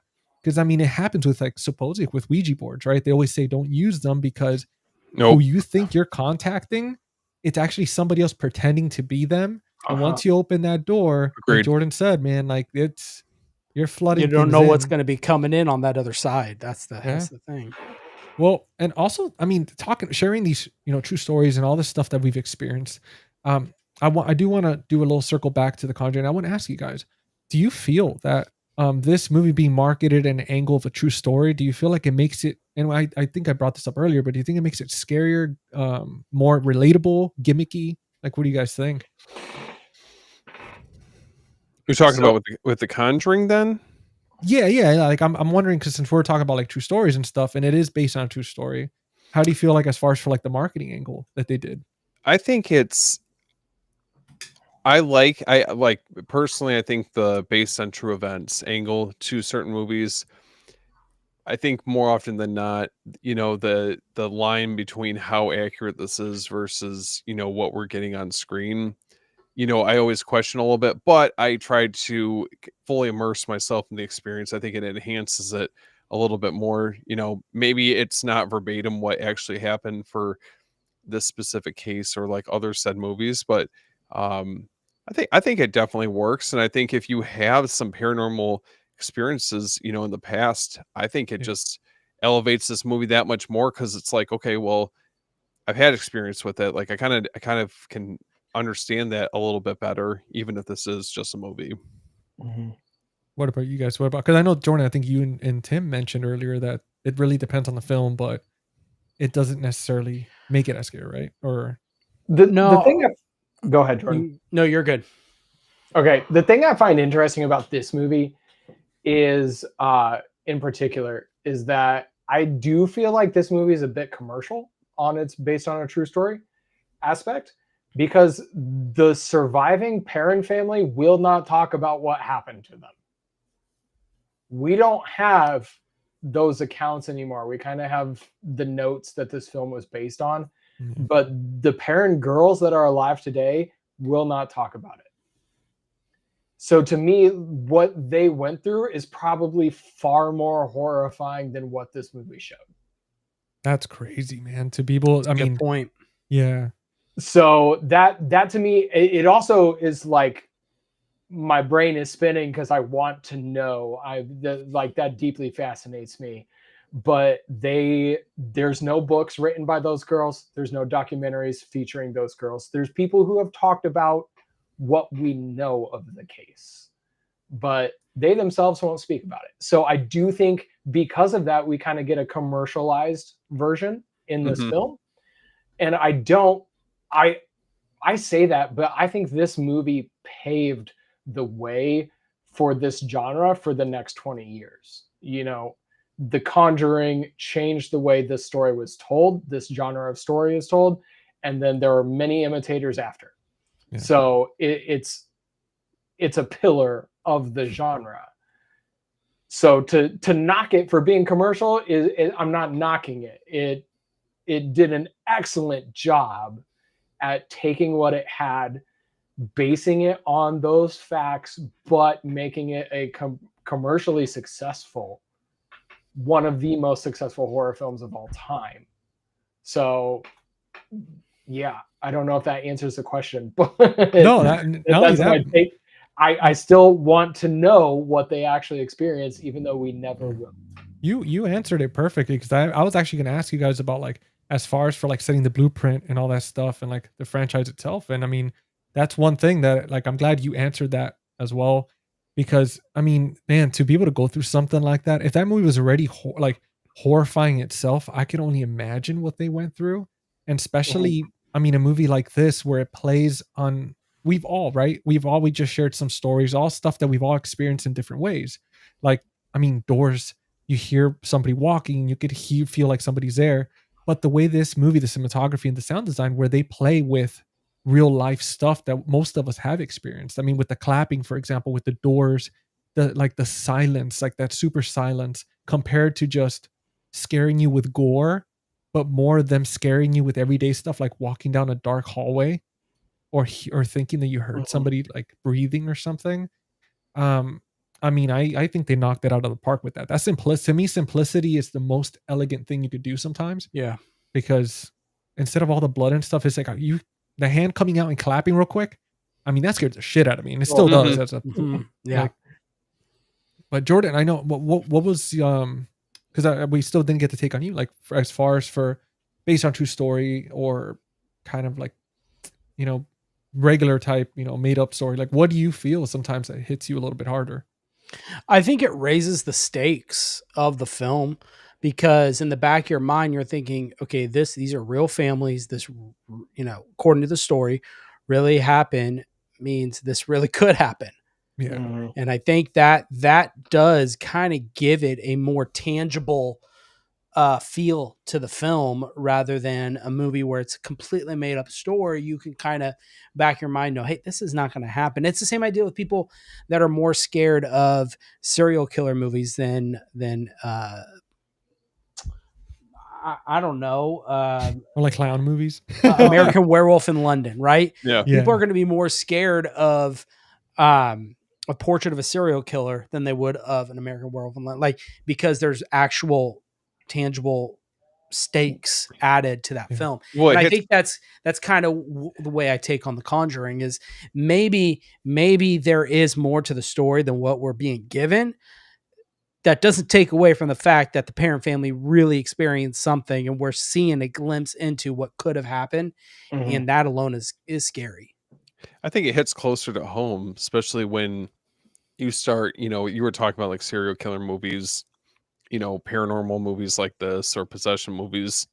I mean, that to me, I think is rooted a little bit closer to like what, you know, to some extent could actually happen in real life compared to what you were talking about, American Werewolf in London or, you know, other like more exaggerated movies, you know, in horror. But yeah, I would have to agree with what you guys are saying.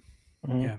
Yeah, no, it's, man, like I mean, we could all agree. We're all horror fans, obviously. We talk about it all the time. I mean, as of late for Cinema Rewind, we've been doing a lot of horror movies, kind of, you know, in spirit of Halloween. But Mhm. I'm so it's, ready. dude, I'm pumped, man, and I'm glad that we're able to kind of, even though we've been talking about horror movies, like I feel like this episode in particular has really kicked it off with the spookiness, Oh, for sure. and I mean, it only gets crazier from there. But yeah, just to finish touching on that, man. I mean, there's nothing like that. I mean, there's sometimes good based on true story types when you get excited for it, but I feel like sometimes it does damage it because it makes it puts it on a whole different level where you're expecting something crazy, and then when you feel like it's too exaggerated, it can really be a double-edged sword when it comes to it sometimes.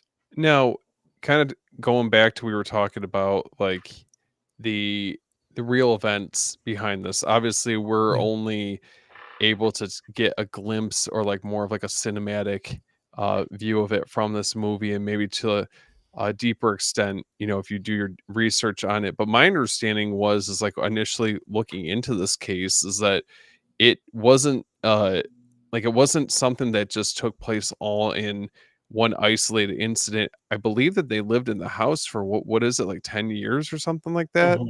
Yeah. So these incidents were happening for a long period of time and maybe to varying degrees, but I don't know. I mean, what's worse? Like you have this horrible, you know, one incident or dealing with this for 10 like a whole decade. You're dealing with these paranormal disturbances and they were even saying when I was reading about it that when the Warrens stopped by on a couple of occasions, but when they did stop by, if anything, sometimes it made it worse. Yeah. which is wild to me. I'm like, okay, well, that's obviously, you got to distinguish fact from fiction. Yeah. That's obviously not how they portray it in any of these movies. It's crazy that they chose to stay there 10 years dealing with that. Man, like we talked about earlier, that first incident, I'd be out. No, I'm saying I'd be Why calling did my it? realtor and yelling at him. Sorry, Steve. listen, you know what? We'll cross that bridge if that day ever comes. Yeah, Can I get a return? I'm returning this. get an exchange or something. I definitely think that the first movie always felt like that case, that setting just worked on so many more levels, I think, compared to any of the sequels. I mean, the second one I think is really good, but this first one, it's definitely up there. Like when I think of like the 2010s, this is definitely a movie that I always come back to, and I feel like, okay, if I'm like really trying to get in the mood, especially around Halloween, and this is a staple for It's a sure. vibe. Yeah. Can I want to mention one of the reasons why watching it this time, it clicked with me on Mhm. why this one sits better than the second one. And I think the reason why this one sits better for me is that the spirits we encounter throughout this movie are all connected to Bathsheba. Mhm. The little boy is connected to the Bathsheba. The mom in the basement is connected to the Bathsheba. I still do not understand how all the spirits in the second movie are connected to that haunting. We have That's the a good crooked point. man, we have the Yeah. nun, we have all of these extra spirits in that second one that don't seem to be connected to a root in that movie. Now, it's been a while. I need to rewatch it, but Did James Wan do the second one? yes, he did the Yeah. first and the second. Did he? What about who wrote it? Did he write? I don't know if it has the same writers. Can I Because just that could be something too. what's up, Josh? What's up, buddy? Thank What's you up, for man? coming by. And Aaron said he was checking off, but dude, thank you for stopping by, brother. Yeah, As always, thanks, Aaron. man. Thanks, man. One thing that I wanted to put a spotlight on was the composer. I don't know if you guys mentioned this earlier, but Joseph Bashara. He actually scored this film, obviously, Annabelle, Insidious, the Conjuring sequels. But what I thought Yeah. was fascinating about it is he actually played Bathsheba, and I believe he also played the It's another horror Darth movie, Maul. yeah, no, yeah, yes, from the first Insidious movie. for lack of a better term. Yeah, That's basically what he looks like. Come on. Yep. Everybody knows what we mean when that pops up. let me see. So another Oh, man playing a witch. the lipstick face demon or the red face Yeah. demon. Yeah, Oh, okay. Which Same is as kinda in wild. Barbarian, Zach Krager had a man play the girl Oh, from Mother? the tunnels. Mother's milk. Yeah. Oh, Oh. Yeah.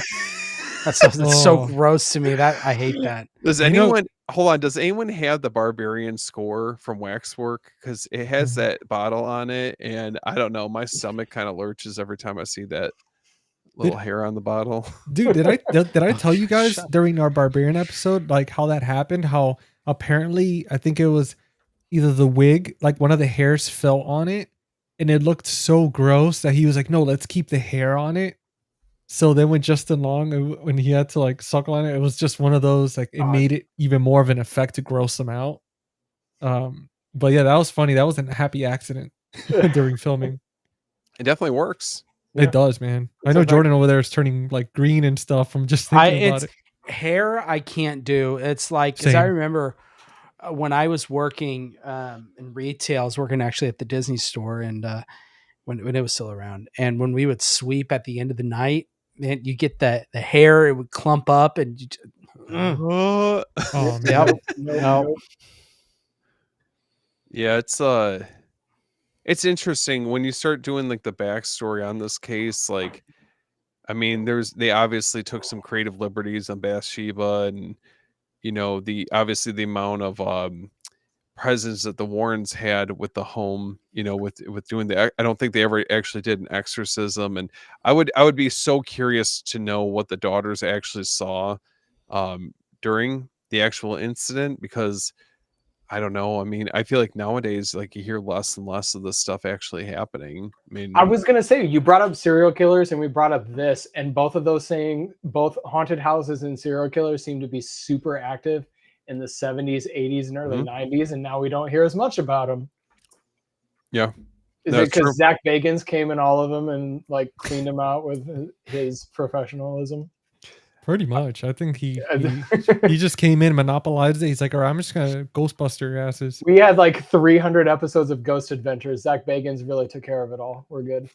With him and Warrens, dude. Wait, what? I want to ask you guys something, because we were talking about James Wan, right? And we're talking about weapons. How would you feel about those two directors coming together and making us like a horror masterpiece? I'll empty my savings to fund it. We're just like, Tim, nobody asked you to do that.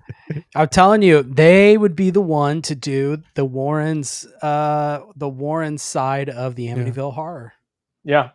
They're amazing, man. I mean, with the cinematography and everything, I think them two together would be just, I think they would make a new not a new franchise, but they would make a new genre in horror for sure. Oh. Like them together. They would create something that we've never seen. I mean, they've already kind of done it. We can do movies based off the Zach Bagan trials or trials. The cases. Not trials. Zach Bagan's case. Man, I'd watch. I wouldn't. His documentary Demon House. Oh, it's great. He bought a house in Gary, Indiana that was supposedly like the most haunted house on earth or whatever. It was a portal to hell in the basement. He did like an 1.5-hour documentary in there about how terrible it was, and then he bulldozed it so that no one else could ever experience how terrible it was. Then he built like a mansion or something on it? No, he just bulldozed it. He bought it, bulldozed it. Like, true story. There was a Netflix movie based on the home last year. Ooh.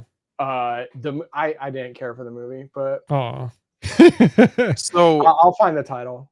So as far as James Wan goes, do you guys consider this, at least for the first one, in like the upper echelon of films that he's done? Oh, for sure. Nothing will top Aquaman, but yeah, this is a close second.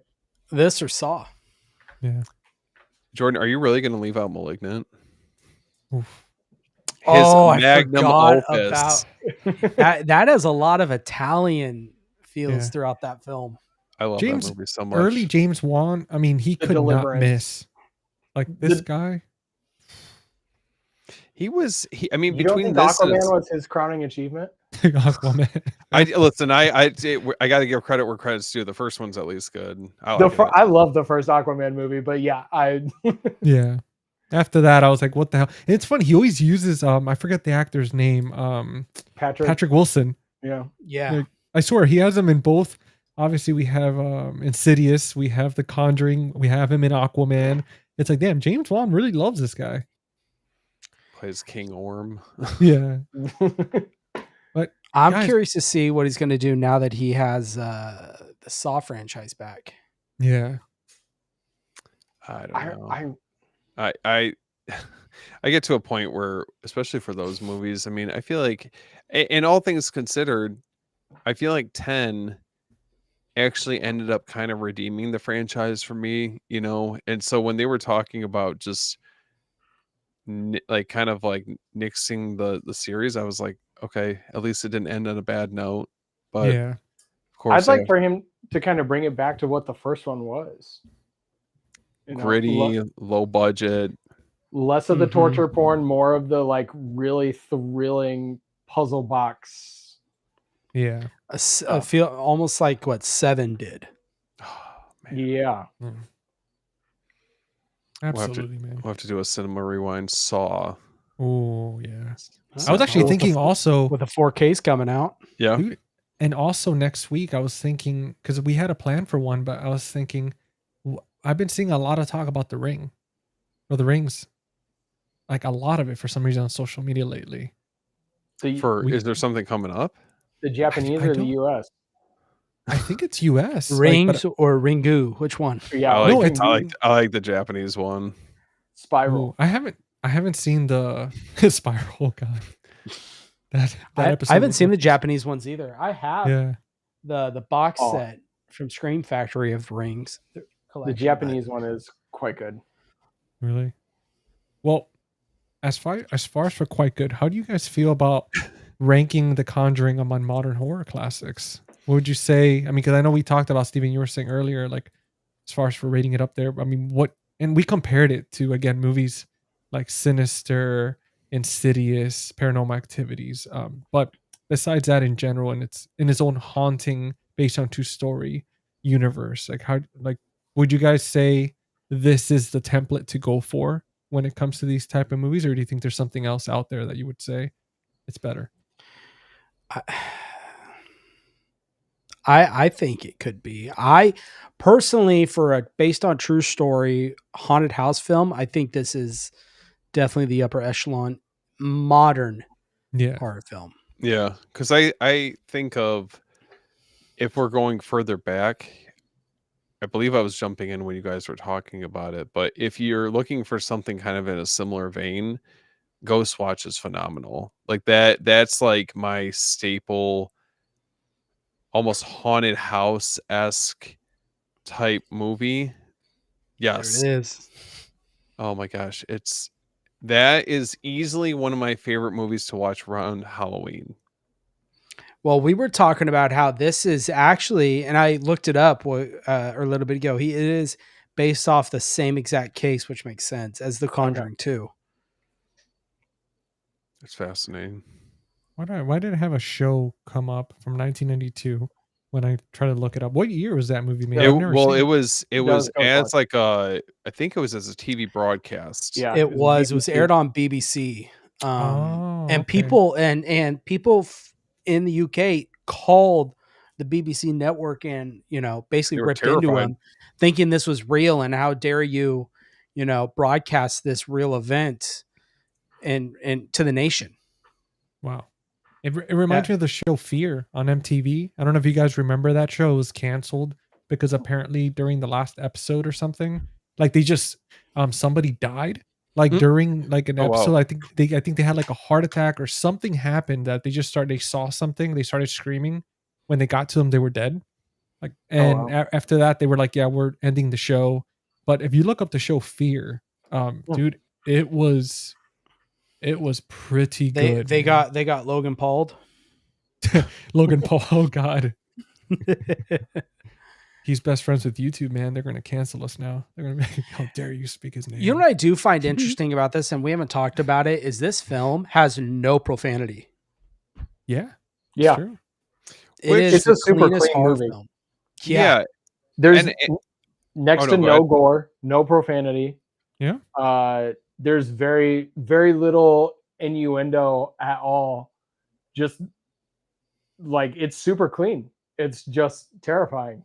But I like that because it just goes to show that not every like horror movie has to be over the top gore. And I'm thankful that we have our terrifiers, or Yeah. even like Malignant, a movie like that where it's like definitely over exaggerated, but yeah, like that you can make a successful movie. It doesn't necessarily have to be, just super graphic, gory, violent, It's Now, would you like I said, say, since this is a no profanity, no gore, it's a good gateway horror movie? Yeah. I No. mean, I was well- kind of kidding, but I think it's definitely, I think something, if you're looking for a movie that's like more modern and you're looking to dip your toes into like the horror genre, I think that this is yeah, a good starting point. I mean, I I think wouldn't for a tell somebody- younger audience, for sure. Yes. Yeah. I think for many people, this is probably the first scary movie they watched. yeah. This Or- is the first one that really terrified them. And we could also talk about the fact that the reason there's no profanity or anything is because during that time era too. I mean, back in what, the 70s? realistic.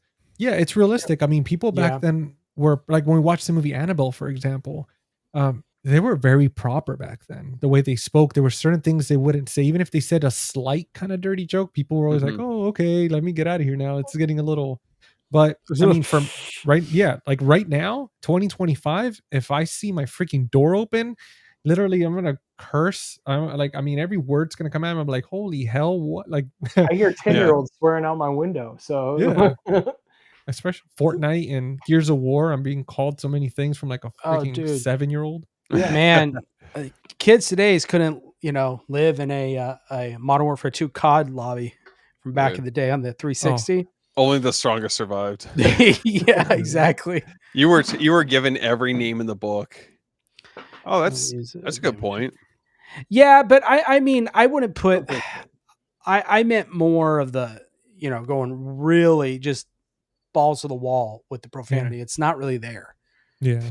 But I see what you're saying there. So you guys were talking about for this decade, right? So if there's more modern horror movies that you guys feel like are good gateways, I mean, do you put Insidious in that same conversation, or No. are there other movies that you would add into the mix as well?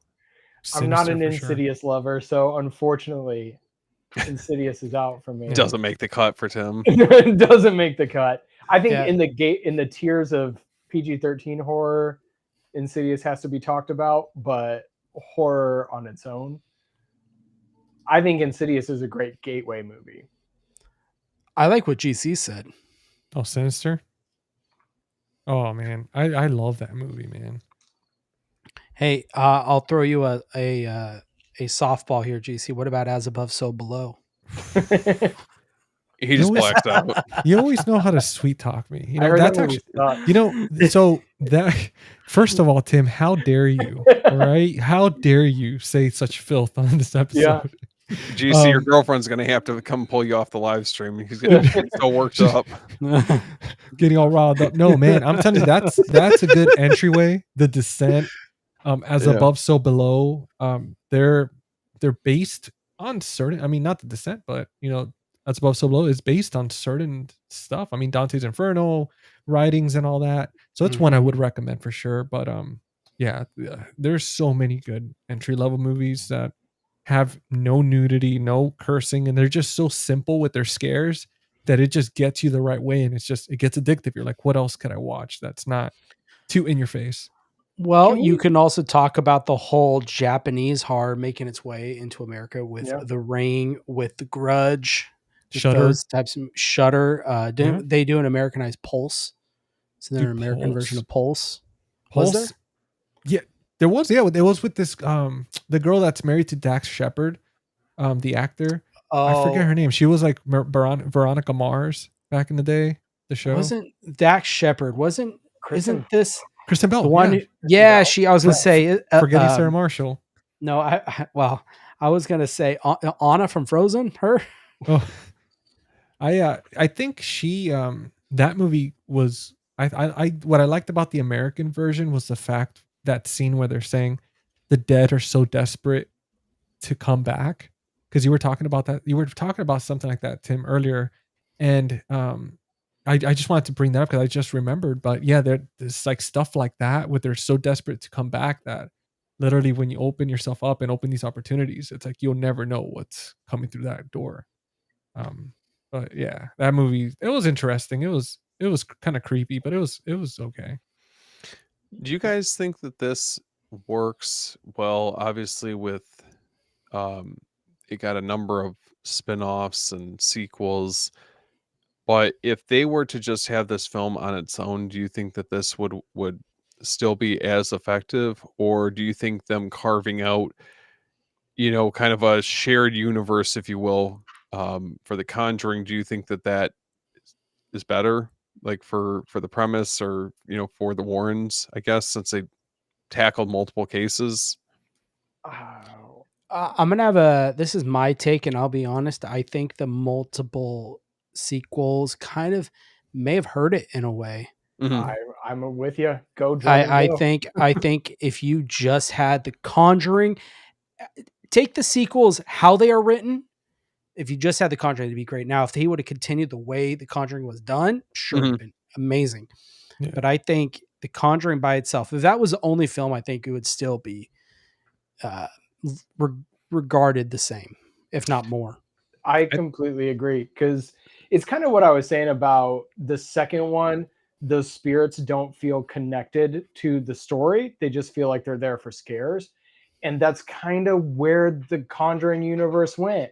We were doing, here's the Crooked Man, so we can do a spinoff. Here's the Nun, so we can do a spinoff. Okay, now we got the Nun movie, we got the Nun 2, and it became kind of like the Marvel movies where you got to watch them all, and the more there are, diminished returns on quality. Yeah. You know, I do think if we had just had The Conjuring, or maybe a Conjuring trilogy that had the Amityville movie in it, we would be talking about a masterpiece. We'd be talking, I mean, I still think The Conjuring is probably one of the more important horror films made in the last 20 years. I definitely think so. And I do think the expanded universe is part of that importance. You know, if the movie wasn't that good, that wouldn't have happened. I love when you But- said that The Conjuring came up behind you. It said literally The Conjuring 2. 2. Oh, we've talked long enough. We're done with the first one, and now we're hopping on the second one. Yeah, now I lost my train of thought. Sorry, buddy. But Sorry. yeah, I definitely think I'm kind of with Jordan, and I think the numerous sequels and spinoffs kind of hurt this one a little, but Yeah. it's still a great film on its own, and people should revisit it. I even think with The Conjuring 2, I know that it's not necessarily as strong as the first one, at least for me. But I think if you had just, yeah, there's definitely some really like key moments that happened in that movie. But I think if you had just stopped after the second one, or at least if they ever explored doing a third one, because James Wan, I don't believe he did that one, correct? No, he did not do. He did the first two. He didn't do The Devil Made Me Do It. Okay, That so was the first one without him. man, I just remember seeing that movie and it felt like such a step down quality wise, and it just felt like it was missing a lot of like what makes these movies so memorable. Mhm. And I think you take James Wan out of the equation, it just feels like that gets really stripped down, cheap jump scares, and it just didn't really resonate the same way. So can we talk about the scares in The Conjuring? Because you mentioned cheap jump scares, and I'm watching The Conjuring last night, getting ready for this, and going, there are jump scares in it, probably less than 10 by the way I consider jump scares.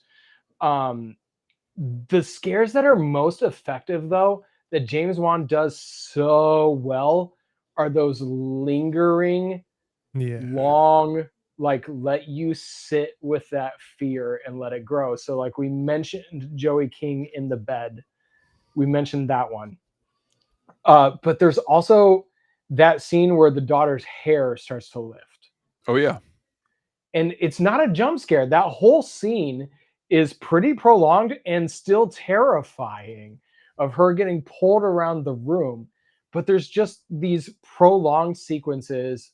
Again, not a jump scare of where she is taking the sheets off the line and the sheet catches on the figure Oh, and then goes up to the window. Like, it's just simple, it's elegant, and it gives you goosebumps. It's good. It's good stuff. And I think that I would have to go back and watch The Devil Made Me Do It. Yeah. But I think that is one of the things that James does better than just about anybody else, is kind of letting you sit with the fear. If you go to the second one, that prolonged interview sequence with the girl in the chair where the old man's voice comes through, no jump scares, and one of the most memorable, chilling moments of the film. So I think that's kind of what The Conjuring does better than so many other films in this genre, is that it lets you sit in fear and it stretches it as long as it can. And I love that. James is so good at that. You know what's interesting about those prolonged, I know Steve's going to appreciate what I'm about to say, those prolonged shots that, you know, take their time, they feel drawn out. They got that straight from Italy. The Italian, you know, giallos, Italian horror, that is a staple from that era. And it was so effective then. It's interesting because you see, like, if you really dive into a lot more Italian horror, like you can definitely see where James Wan pulled. Maybe it's not as evident with his influence, but what Jordan was saying, there's certain shots that feel like they're. I mean, you put them side by side with like some of the more notable films that we've seen before, and it's like, okay, I kind of see where he gets his style from in certain aspects, and then Malignant obviously went full force, unapologetically, you know. Well, they also did that, but I mean, even films from the 70s. I mean, like The Exorcist, the long, prolonged shots. Rosemary's Baby is another one. It's those kind of It's a slow fantastic burn, film. The long, Changeling. prolonged. Changeling is excellent. I Yeah. love that movie. So, yeah. Well, guys, we're talking about James Wan, right? And I want to jump into the rapid fire round because I actually have a question for you guys here that's gonna really stir the pot. So, are you guys ready for some rapid fire action? I'm Sure. about as ready as the Warrens are. Okay. All All right. right. No, I was just making sure. All right. So pretty much I'm gonna start with some easy ones and then we're gonna work our way to this one. This one's gonna be controversial. It's gonna split the room a little bit, probably. Uh what's the scariest scene in The Conjuring for you? We'll start with Tim. It's Joey King staring at that space behind the door. Okay. What about you, Jordan? It is the scene for me, and I still remember seeing it in theaters when they're in the bedroom with the wardrobe, and then that she is sitting on top, kind of hunched over. Yeah. It's either that or the scene at the very end when they're doing the exorcism, and it shows that the sheet split, and you can That's a good see one. side of her face Mm-hmm. as she's screaming. Those two scenes. Nice. What about you, Steven? I would have. I know it sounds cliche. I feel like the clap in the closet. No. That's a It's good just, one. I just remember how, like, seeing it in the theaters, like, I don't know if it was a sound system or something, but I just remember like it shook me to my core When the seeing hands that. came out of the Yeah, closet. because you're not expecting it. First watch, you're not expecting it. You obviously don't know what they're setting it up for. You know something terrible is going to happen, I'm sure, at some point. And um, I don't know. There's just something that just feels very innocent about the way that they set up these jump scares. Like they definitely feel earned That compared to a scene lot is of other movies. the scene is a masterclass in misdirection because she's in the basement, she's running from something in the basement. We have that ball that rolls out in the basement.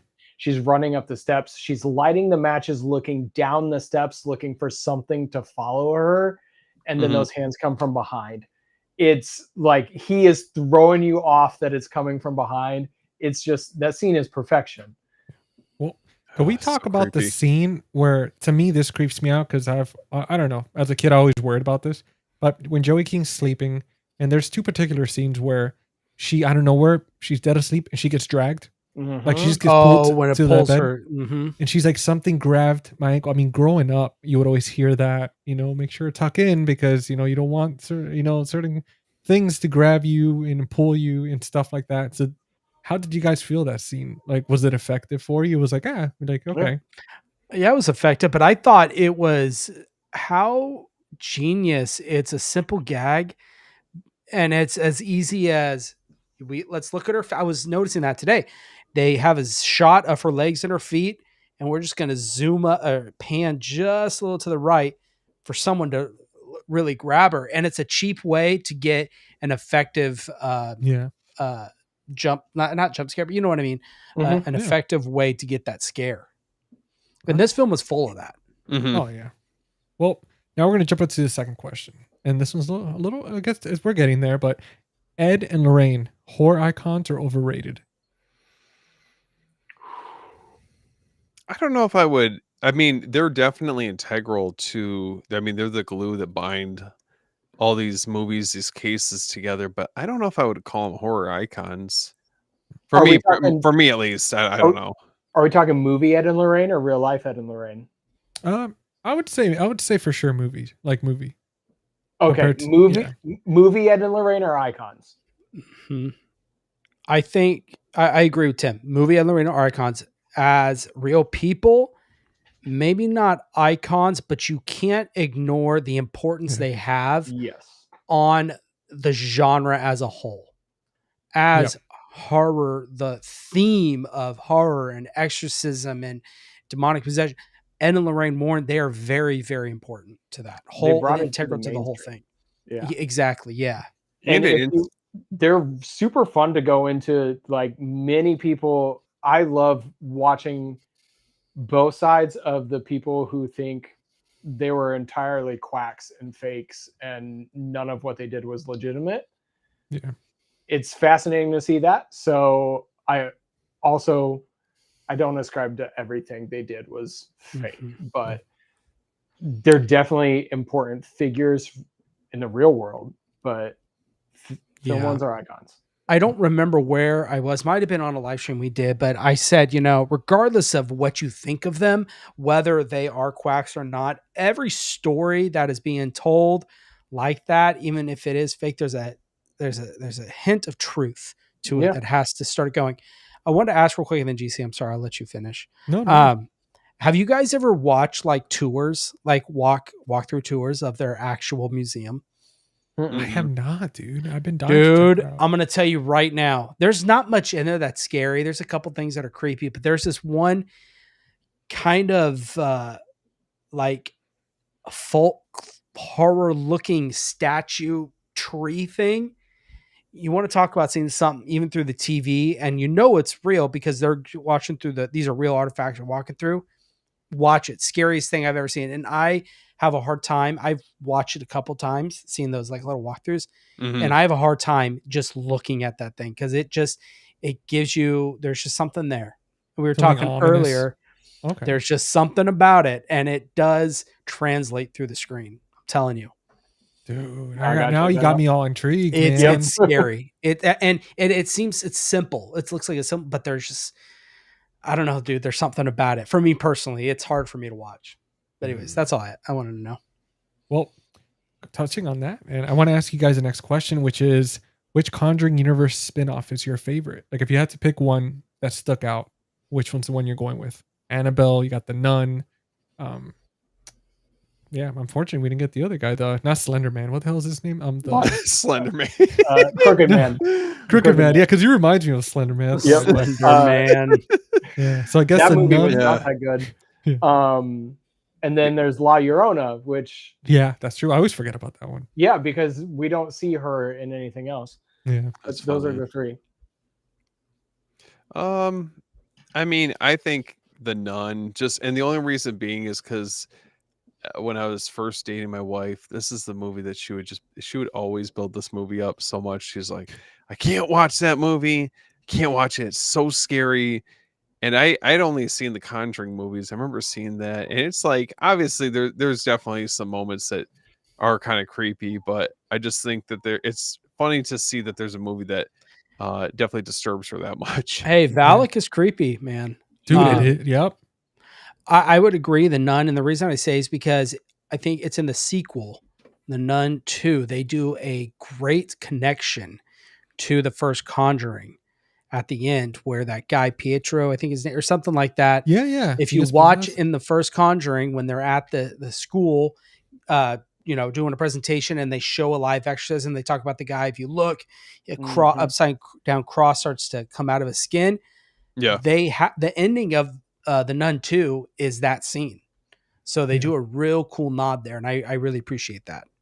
That's why you got to watch those in order too, because if you guys are watching this show and stuff, and you don't remember the Conjuring series, or you haven't seen them all, make sure to Google. And I might put a link in the description, like showing the list in order of which movies to watch, because it, like Jordan was saying, certain movies are going to play perfectly and start off like the Annabelle movie, right? It's it's going to play off to, I think it was was it the first one or the second one where the girls are being interviewed and talking about that's in the Conjuring. The first one, right? Conjuring, yeah. So they're being interviewed talking about Annabelle, and then when you watch the Annabelle movie, it starts off with that conversation, that exact clip. Unless you're watching Annabelle 2, which is like a prequel that takes place Yeah. long time ago. My pretty favorite's cool. Annabelle 3. Okay. I don't remember it, man. That's most people don't. Most people hate that one. I remember it distinctly because it was the most fun of them.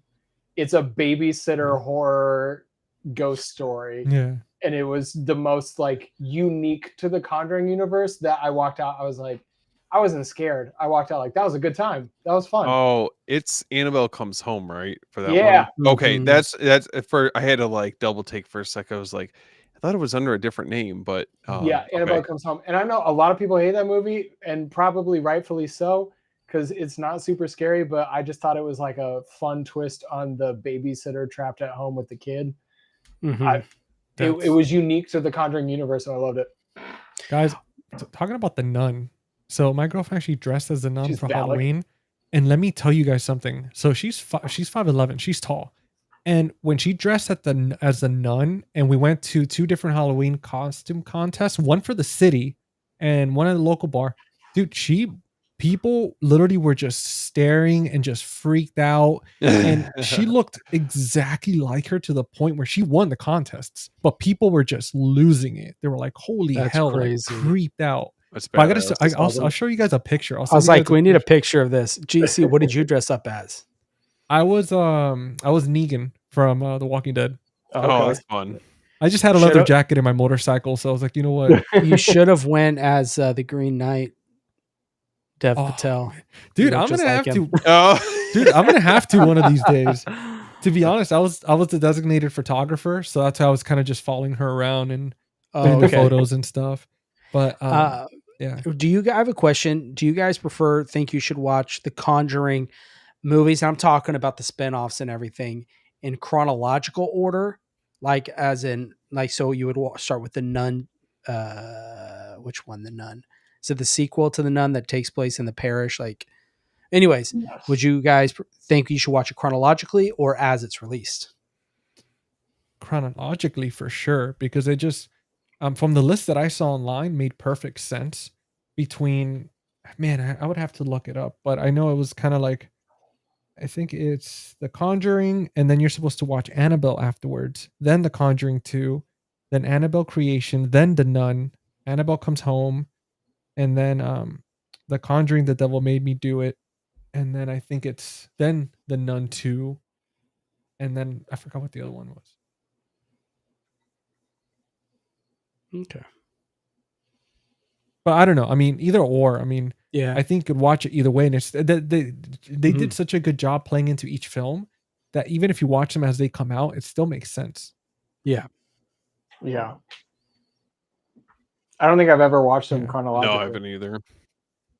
I kind of watch them as they come out, and then just It was definitely interesting watching them in that order, because then things kind of start flowing a little bit better compared to having to remember, like if you're watching, let's say, Annabelle, after you watch The Conjuring 1 and 2, and then you have to go back to the first Conjuring, but then when you watch it right after, you're like, okay, it flowed a little bit easier because it picks up and stuff. we rewatch them in order and realize it's all Yeah, a it giant really is. masterpiece. It's all But just guys, so we talked about the parent house and how creepy and scary that shit is, that house. And I want to ask you, being beautiful, beautiful but home. would any of you ever stay there if somebody paid you? Like, what would No. it take? They had Hell to pay you no. to stay there for just a night, just No. one night. No. We're talking with the Yeah, haunting. like let's say right now, like if somebody No. called, they're watching this and they're like, "Hey guys, I own the house. I would pay you whatever you want, but you have to stay here one night." Does No. Matt Rife own it? Doesn't he own? Is it Annabelle or the house or? He owns No, so Annabelle. he owns Annabelle He and owns the Annabelle. little what is that, like the museum and stuff. But as far as for like the parent house itself from the Oh. Conjuring, Man, what a dummy! I don't know why he owns that. He's gonna wind up dead like that. I other know. dude who owned I it. know. Like that's just like Right. playing with fire. Zach Bagans is still alive, and Yeah. he has a Well, haunting Like museum. I Apparently, said, so- you open a door, Yep. something's gonna come through. You might not like what happens. wait, Tim, you seemed interested. I Would don't you know. stay there I get paid Yeah, whatever I want yeah, to like, stay in yeah, the in parent this- home. in this world? Yeah, night? and you can have maybe one other friend too, so you don't have to be alone. Would you do it? Would you consider it? Yeah, you I'd probably probably would. do What it. what would be the I'd number probably to do get you it. to sleep at that parent house, the haunted house? I hate to tell you that it probably wouldn't It's be like that $100 much, and a but I sandwich. would, yeah, $100 I'd and a probably, sandwich. $100. there's, I think, Say it for a smooth meal. Oh, Jeff is ready. He's just gonna take his Nintendo Switch 2 and just I'm not doing it to be like, oh yeah, I'm super brave. I'd definitely go there and mess with the Alright. demons. That's not at all what I would do. I'm just deeply Yeah. fascinated by that stuff.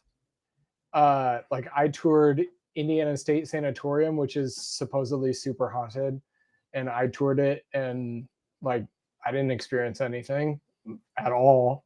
So I'm like, I would want to go to, I don't know, just yeah. curious. Tim, I would join you. I'm such a chicken. So I did a tour of the Alcatraz prison. Ooh, how was And- that, man? Mm. It's cool. I mean, it's only like 2-3 hours away from me. It's not that far. And I was a little creeped out because there's rumors of some hauntings that took place in there. I also did a tour of the Winchester Mystery House before. That place is crazy. Dude, that place is wild, but it's creepy. It is very creepy. So knowing that I'm creeped out by a guided tour in the day with like 30 other people, there's no way. It's not happening. That's fair. I saw a video. A haunted hippie. She did a tour of the Winchester house. I think Mhm. she did like a whole thing on it and stuff. I thought it was kind of cool. I've always wanted to check out places like that, man. But I like the closest I've done. I think was in my early 20s. Okay. I found this abandoned kind of factory that people were saying that like weird shit happened. So I told a buddy, I was like, I think I want to go check that out, man. You know, apparently there's no security or anything. I kind of just want to check it out. I was very into the whole, like, obsessed with kind of the ghost hunting stuff. And my buddy, he was like, I'll come with you. That sounds kind of cool. And again, this was back during when we had the Sidekick cell phones, like those little Oh, yeah, yep. Sidekicks. So it's like no real good camera gear or anything, and shitty service. And I'm like, okay, cool. We go there, and I'm like, okay, this is kind of creepy. It's very weird. It's very silent. Like it's to the point where, just like when they say if you're in the woods and everything goes dead dark, like silent, it's because there's like a bigger predator there. Yeah, That's what it felt like. You couldn't like nothing. And I remember Mhm. he told some of our friends. The next thing you know, 2 other friends show up and they're like, hey, could we come with you? And next thing you know, it's like the word spreads. There's like 8 of us somehow freaking ghost hunting. And dude, it's so it stupid. turns into the beginning of the Return of the Living Dead, and you're just out there partying in this event. That's what it felt like. I swear, Yeah. man. I swear it was so stupid, but it was fun, man. Okay, so at least me and Tim, we know we're the ones staying there. Yeah, I think I Steve, would. If someone told you, Steve, look, we'll pay off your house, you'll have no Yeah. debt, and you can retire, Yes, and you can have as many chickens as you want. that's right. Get him with the sweet. Would you do it? You would be appealing to my wife, not so much me, but Really? Happy night, wife, yeah. happy One night. life, dude. yeah, I don't know. One That's- night, Steven. You can have a friend. You can bring a friend. And they will allow you to pick 10 VHSs you've always ever wanted that I've always seen unobtainable. I don't know. I mean, maybe if someone else was there, I think it would make it more tolerable. But man, I'm not gonna lie, I would be counting down every minute to get out of that damn house. Bring those Uno cards. What Yeah. about? All right, let's up the stakes real quick before we jump to the next one, guys. If somebody said we're gonna bring Blockbuster back, we're gonna bring it back, and the business is gonna come back, and there's gonna be a Blockbuster everywhere in every other corner, and you're gonna have video stores, and Steven, you get unlimited membership to rent as much as you want. VHS. That's if I anything. survive the night. Yeah, that's not Yeah. even taken into Don't account. I'm promote gonna- anything. I'm You'll gonna be help fine. Steven. He doesn't need a Blockbuster. He owns the movie, so he's That's fine it. there. He doesn't need to be Yeah, able to like rent it. I have something to fall back on. See, I can build my own. I don't need Blockbuster to come back when I already have like basically my own movie store down in my my studio space. If you guys are watching this, the reason Blockbuster is not coming back is Steven won't stay at Oh the, my! at the parents. Listen, No, you I'm have not. I, to- Steven I wants can't to- carry that cross. you have to speak to Steve's weakness. Yeah, the If chickens. Fulci, It's not chickens. if Fulci, Lucio Fulci, Oh, was here still we go. alive, if you say that he's still alive and he was able to finish and make more zombie movies and a couple more things, and you had an opportunity to meet him. And help him with the movie. Oh my god.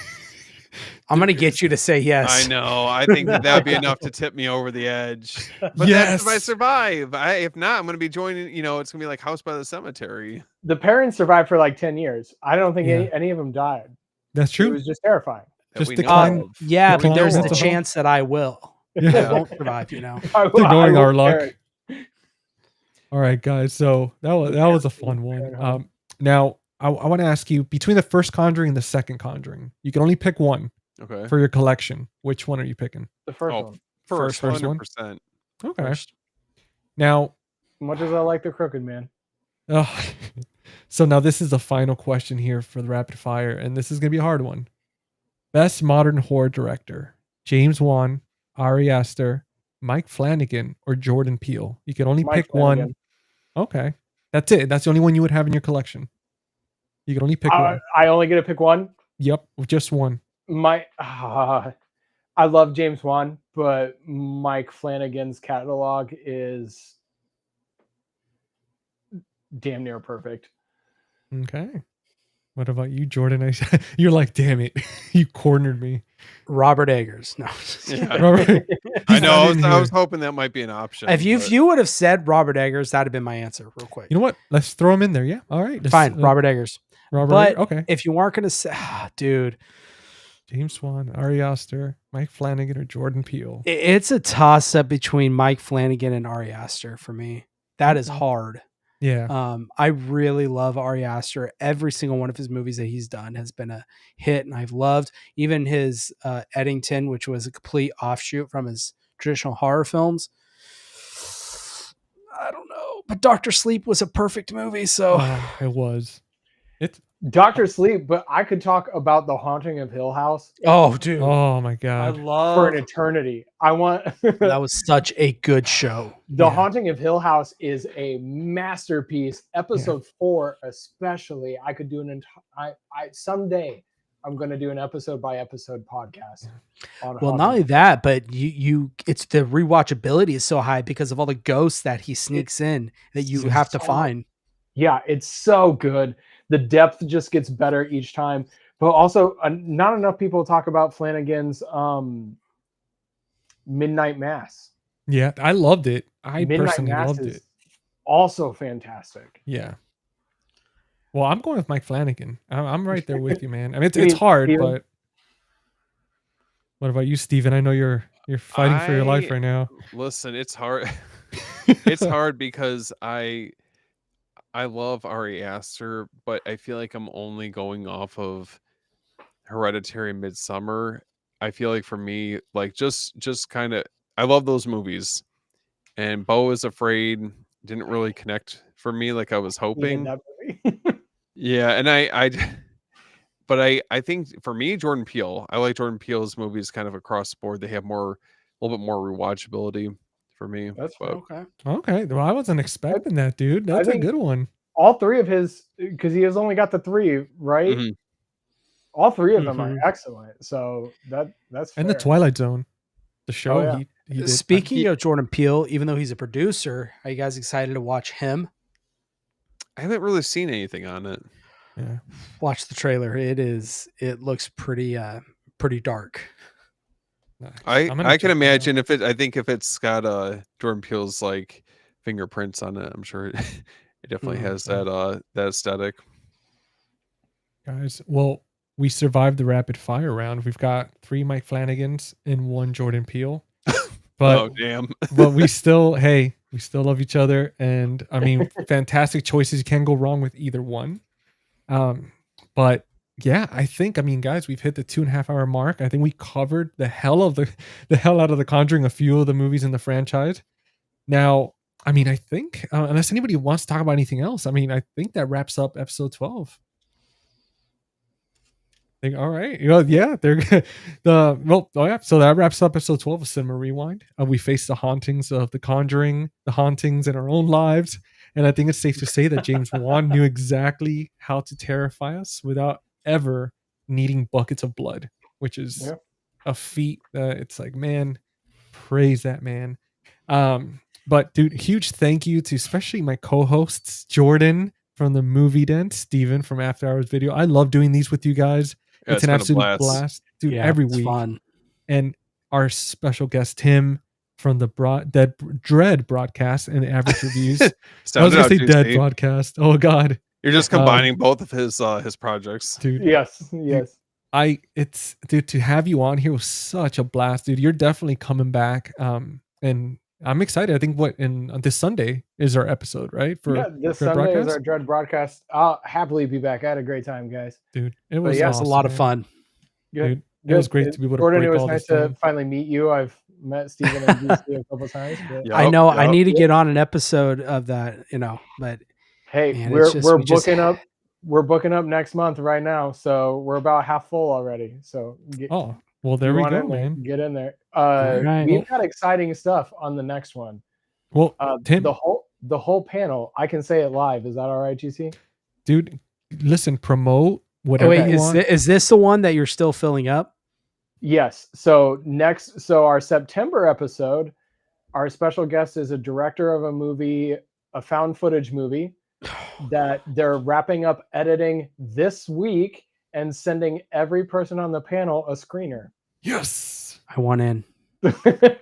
I can get you the dates. We can put me in, coach. I told him that all the time. I'm like, put me in, coach. I'm like, dude, I'll be there every month. I don't care. I've wanted to do it. It's just the timing just has never been right. But yeah, I'd love to. I just really hope he said he's in. He's doing this. I've communicated with him. I was talking to his producer for a long time, and the producer was going to come on, and then the producer connect me. So I hope it all works out. He seems pumped. So yeah, the next month's going to be big. So. Oh, dude, I'm excited. Well, Tim, tell everybody else where to find you, man. Anything else you're working on, brother? This is your moment to shine. So I run the Average Reviews podcast, where we kind of break down movies using a score system that gives some weight to why you might say a movie is 8 out of 10.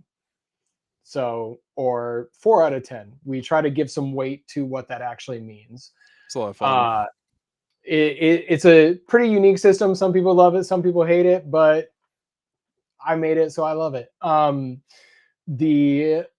then the Dread broadcast is something we just started. This is GC. You've been on every episode. Is this 4? I think it's 4 now. We're on. I think so. 4. Okay. I think so. Yeah. It is a monthly roundtable where a bunch of creators from across the horror world get together, hang out, talk about what they've been doing that month, the biggest headlines of the month for horror, and we kind of break it up into people who review movies, people who find those hidden gems that are released to streaming or on YouTube, so on, and then the physical media guys. So we do that. Yeah, GC heads up that physical media corner, all 4 so far, but it's a good time. It's a good time, and we usually have a special guest as our feature. So next month we have a director. This month we have a screenwriter/author. So So he's joining us for that first half hour. Last month we had Chris Rigi from his recent movie. His recent movie was Abduct. His biggest movie, is it fair to say his biggest movie was Vampire Suck, dude. where he played the Jacob character. Yeah, but he was awesome. He was hilarious. It was a great time. But yeah, we just have a good time hanging out for 2.5 hours. The last day of the month, no matter what day that is, at 8 p.m. EST. Oh yeah, brother. Dude, I'm looking forward to it. Long-winded, sorry. No, not at all, man. I mean, I listen, I cannot wait. Guys, if you're watching this, I see a few of you still hanging on with us. Make sure to check that out Sunday. You're going to see links in our social medias and all that good stuff. But Jordan actually has a little announcement, and I'm going to pass the baton on to him. Announcement? I don't know what you're talking about. No. I figured, so I just got in literally today, like probably 2 hours before we jumped on live, my copy of, and it's fitting, The Conjuring, the new 4K. Oh, there we go. Ooh. 4K came out. Actually, hold on. Pull that up one more time. I'm gonna. Well, let me put you take up it. Let me take it out of this protector. I'm weird. I put all my physical Dude, media inside. it's an so- investment, brother. Listen, it's an investment, man. Especially these steel books, they get damaged so easy. Dude, one dent and it's over. Look at that. Oh my gosh. It's a beauty. There's the back, Ooh. and then I'll show you. I'll show you the inside. The inside I love. Oh That's man. sick. So, anyways, with that being said, and it's funny, I did this for you guys because I pre-ordered. I didn't really pre-order, actually. It's coming as a review copy, but the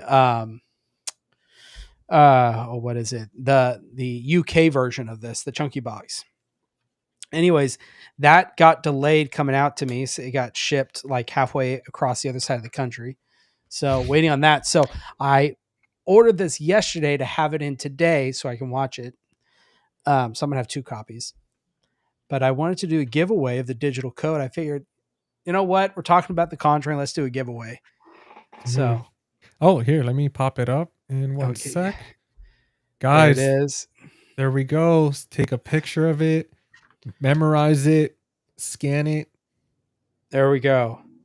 So if you guys want it, there is the digital code Redeemed. for the Conjuring. Sorry. Of course. Hey, Damn dude, you, got Tim. it. You got it. Chat was too slow. I got yeah. it. No, I'm kidding. I did it, guys. Dude, well, hell yeah. Well, Jordan, besides that, man, like, let's get in there. Tell everybody about the podcast, like all the good stuff. Yeah. So you can find me, Jordan, or the Movie Den. You can find me here on YouTube, on Instagram, on Twitter. I do some stuff with TikTok and Facebook. If you're old, I'm over there as well. But yeah, just I try to do daily videos, movie reviews, a lot of physical media coverage, and unboxings and all that fun stuff. Awesome, dude. Congratulations, Hell Chef. yeah. Thank you. I'm glad Congrats, you're the one who got man. it. But once a month, which Tim, I want to get you on, that'd be really cool, is we do a thing called Fear by Year, where once a month we go through every year of horror. So we just did 1979. We covered 6 films from that year. We had Garrett from Born to Be Rad on. So here pretty soon, I'm probably going to get it up on Thursday. The audio from that live is going to go up on the podcast. Hell yeah. You can find that on Apple Music and Spotify and stuff. So we do that monthly, and then obviously weekly here with GC. And yeah, guys, just come on over, hang out, subscribe if you want to talk about movies. And I just did a video today, and I'm personally really proud of this video. I reviewed The Good, the Bad, and the Ugly from Arrow Video. Nice. So that review is up now. If you guys want to check that out. But that's about all I have. Nice. What about you, Steven? Well, you guys can find me at After Hours Video. I'm all over social media. And I have on Thursday, 10 p.m. Eastern Time, doing an After Dark live stream with Garrett and Mel from, Garrett from Born to Be Rad. So both part of the Rad Pack. Super pumped for that. And then outside of that, we got our Texas Chainsaw Massacre ranking that we have coming up on Beyond the Blood. So I'm pretty pumped for that. And then next thing you know, we're going to be gearing up for the Devil's Rejects, which is going to be here before we know it. So just getting ready to do a deep dive into that movie and all the special features, audio commentaries, all that good stuff. Hell yeah, brother. Well, guys, and then last but not least, myself. If you're watching this on my channel, I am GC, the host of Face the Movies and the podcast Friday Night Fright Night. As you've noticed, every single week we have a Cinema Rewind episode every Tuesday at 9 p.m. Eastern Time. And now, since last week, I started posting instead of once a month episodes for the podcast. I'm actually doing every Friday. So tomorrow, I'm recording the episode for this coming Friday, which is Event Horizon from Hell yeah. 1997. So it's going to be a deep dive. It's going to be a lot of fun. I have the video versions of the podcast on my channel. I just did Weapons, and it was Nice. a deep dive. So if you guys seen Weapons, make sure to check it out. Spoiler heavy. So I'm getting into that movie. So make sure to forewarned. And also, as far as for my videos as well, I have one on there recently from a haul that I did. I think I put that out about a week ago. But yeah, the podcast you could find obviously YouTube, Spotify, Apple Podcast, and I actually made an announcement today. So if you go on my Instagram at Face the Movies, I am doing a giveaway. So for this giveaway, if I get to 500 subscribers, I'm going to be giving away the Arrow 4K box set of the Teenage Mutant Ninja Turtles. Oh man. Yeah. And That's it. I might enter. dude, so excited for that. And obviously it wouldn't be possible without my friends at Valoria Video. They partnered with me. So once I get to 500 subscribers, we're going to go ahead and do a live stream. You're going to see some of these familiar faces hanging out with me celebrating. And we're going to do the live. We're going to pick the live winner on there. We're going to use a little wheel of fate and pick somebody random. And Valoria Video is going to ship out that box set once it comes out. Now, guys, in the meantime, if you do want to order something, make sure to check them out. You get 10% off of your order if you use my code FaceTheMovies10. And for any reason, if there's nothing on there that you're looking for that they have, I mean, listen, go ahead and support Jordan. Go to the movie room, support them as well. Fantastic people. Movie Den 10. You get 10% off your order. And I mean, you got two great companies on here, phenomenal people. And let's support physical media, small business, of course. But yeah, you have those codes on there. So Movie Den 10 for the movie room and Face the Movies 10 for Valoria Video. Nice. Now, to enter the contest, all you have to do is follow me on YouTube. Well, follow me on Instagram and follow Valoria Video and go ahead and subscribe on YouTube. Once you've done all these things, if you want to share the reel, you can. It's up to you. But once you've done, the following and the subscribing, just message me on Instagram. Let me know who's your favorite turtle, and I'll add you to the list. But that's it. Go check out the reel on there. You get more information. It was fun making it. And once again, Tim, love you, buddy. Thank you so much for coming on. And Jordan, Steven, dude, I look forward to, cannot wait for episode 13, Lucky 13 next week. We're not going to tell you guys yet what it is, but It's too spooky. Yeah, tune in. We're getting ready for Halloween, guys. We got some fun stuff planned. Absolutely. Hey, where can we all do a podcast and hang out and talk about the Nephilim and the Watchers and all that stuff? Oh God. No, listen. I'm taking that serious, man. If you guys are down, I know we're already working on a bunch of stuff, but I love doing stuff like that. I'd be down to just do something like this and just sit around, even if we do it for like an hour or something. That stuff is so much fun. We're gonna be like the next what is it called? The Blurry Creatures podcast. You guys who know who they are. That's who I've been listening to all week. Listen, I am so down for that. Like I'm not even kidding, man. I'm Blurry down. Creatures, Y-Files, and The Y-Files. I have Tim Hecklefish. Albertino. Dude, Tim Alberino, dude. Alberino, that's it. The Birthright book. Yes, Birthright. Yep. Dude, I know about that stuff. Okay. Yeah. All Okay. right. See, we gotta get together. Guys, We gotta talk back. You heard it here first. We're already, it's in the works. And Jeff, thank you so much, brother. Love you, man. Thank you for the support, dude. You've always been amazing. Everybody in the community has. I mean, honestly, we all signed up around the similar time to YouTube, and it's been such a ride, man. Everybody's been so amazing. But yeah, well, I mean, guys, I think that's it. Again, never stop the tape and always be kind and rewind. But most importantly, don't go into the parent household by yourself. Yeah, stay away. But Don't do it. Don't do it unless it's for a bunch of chickens and maybe 1 million shekels. But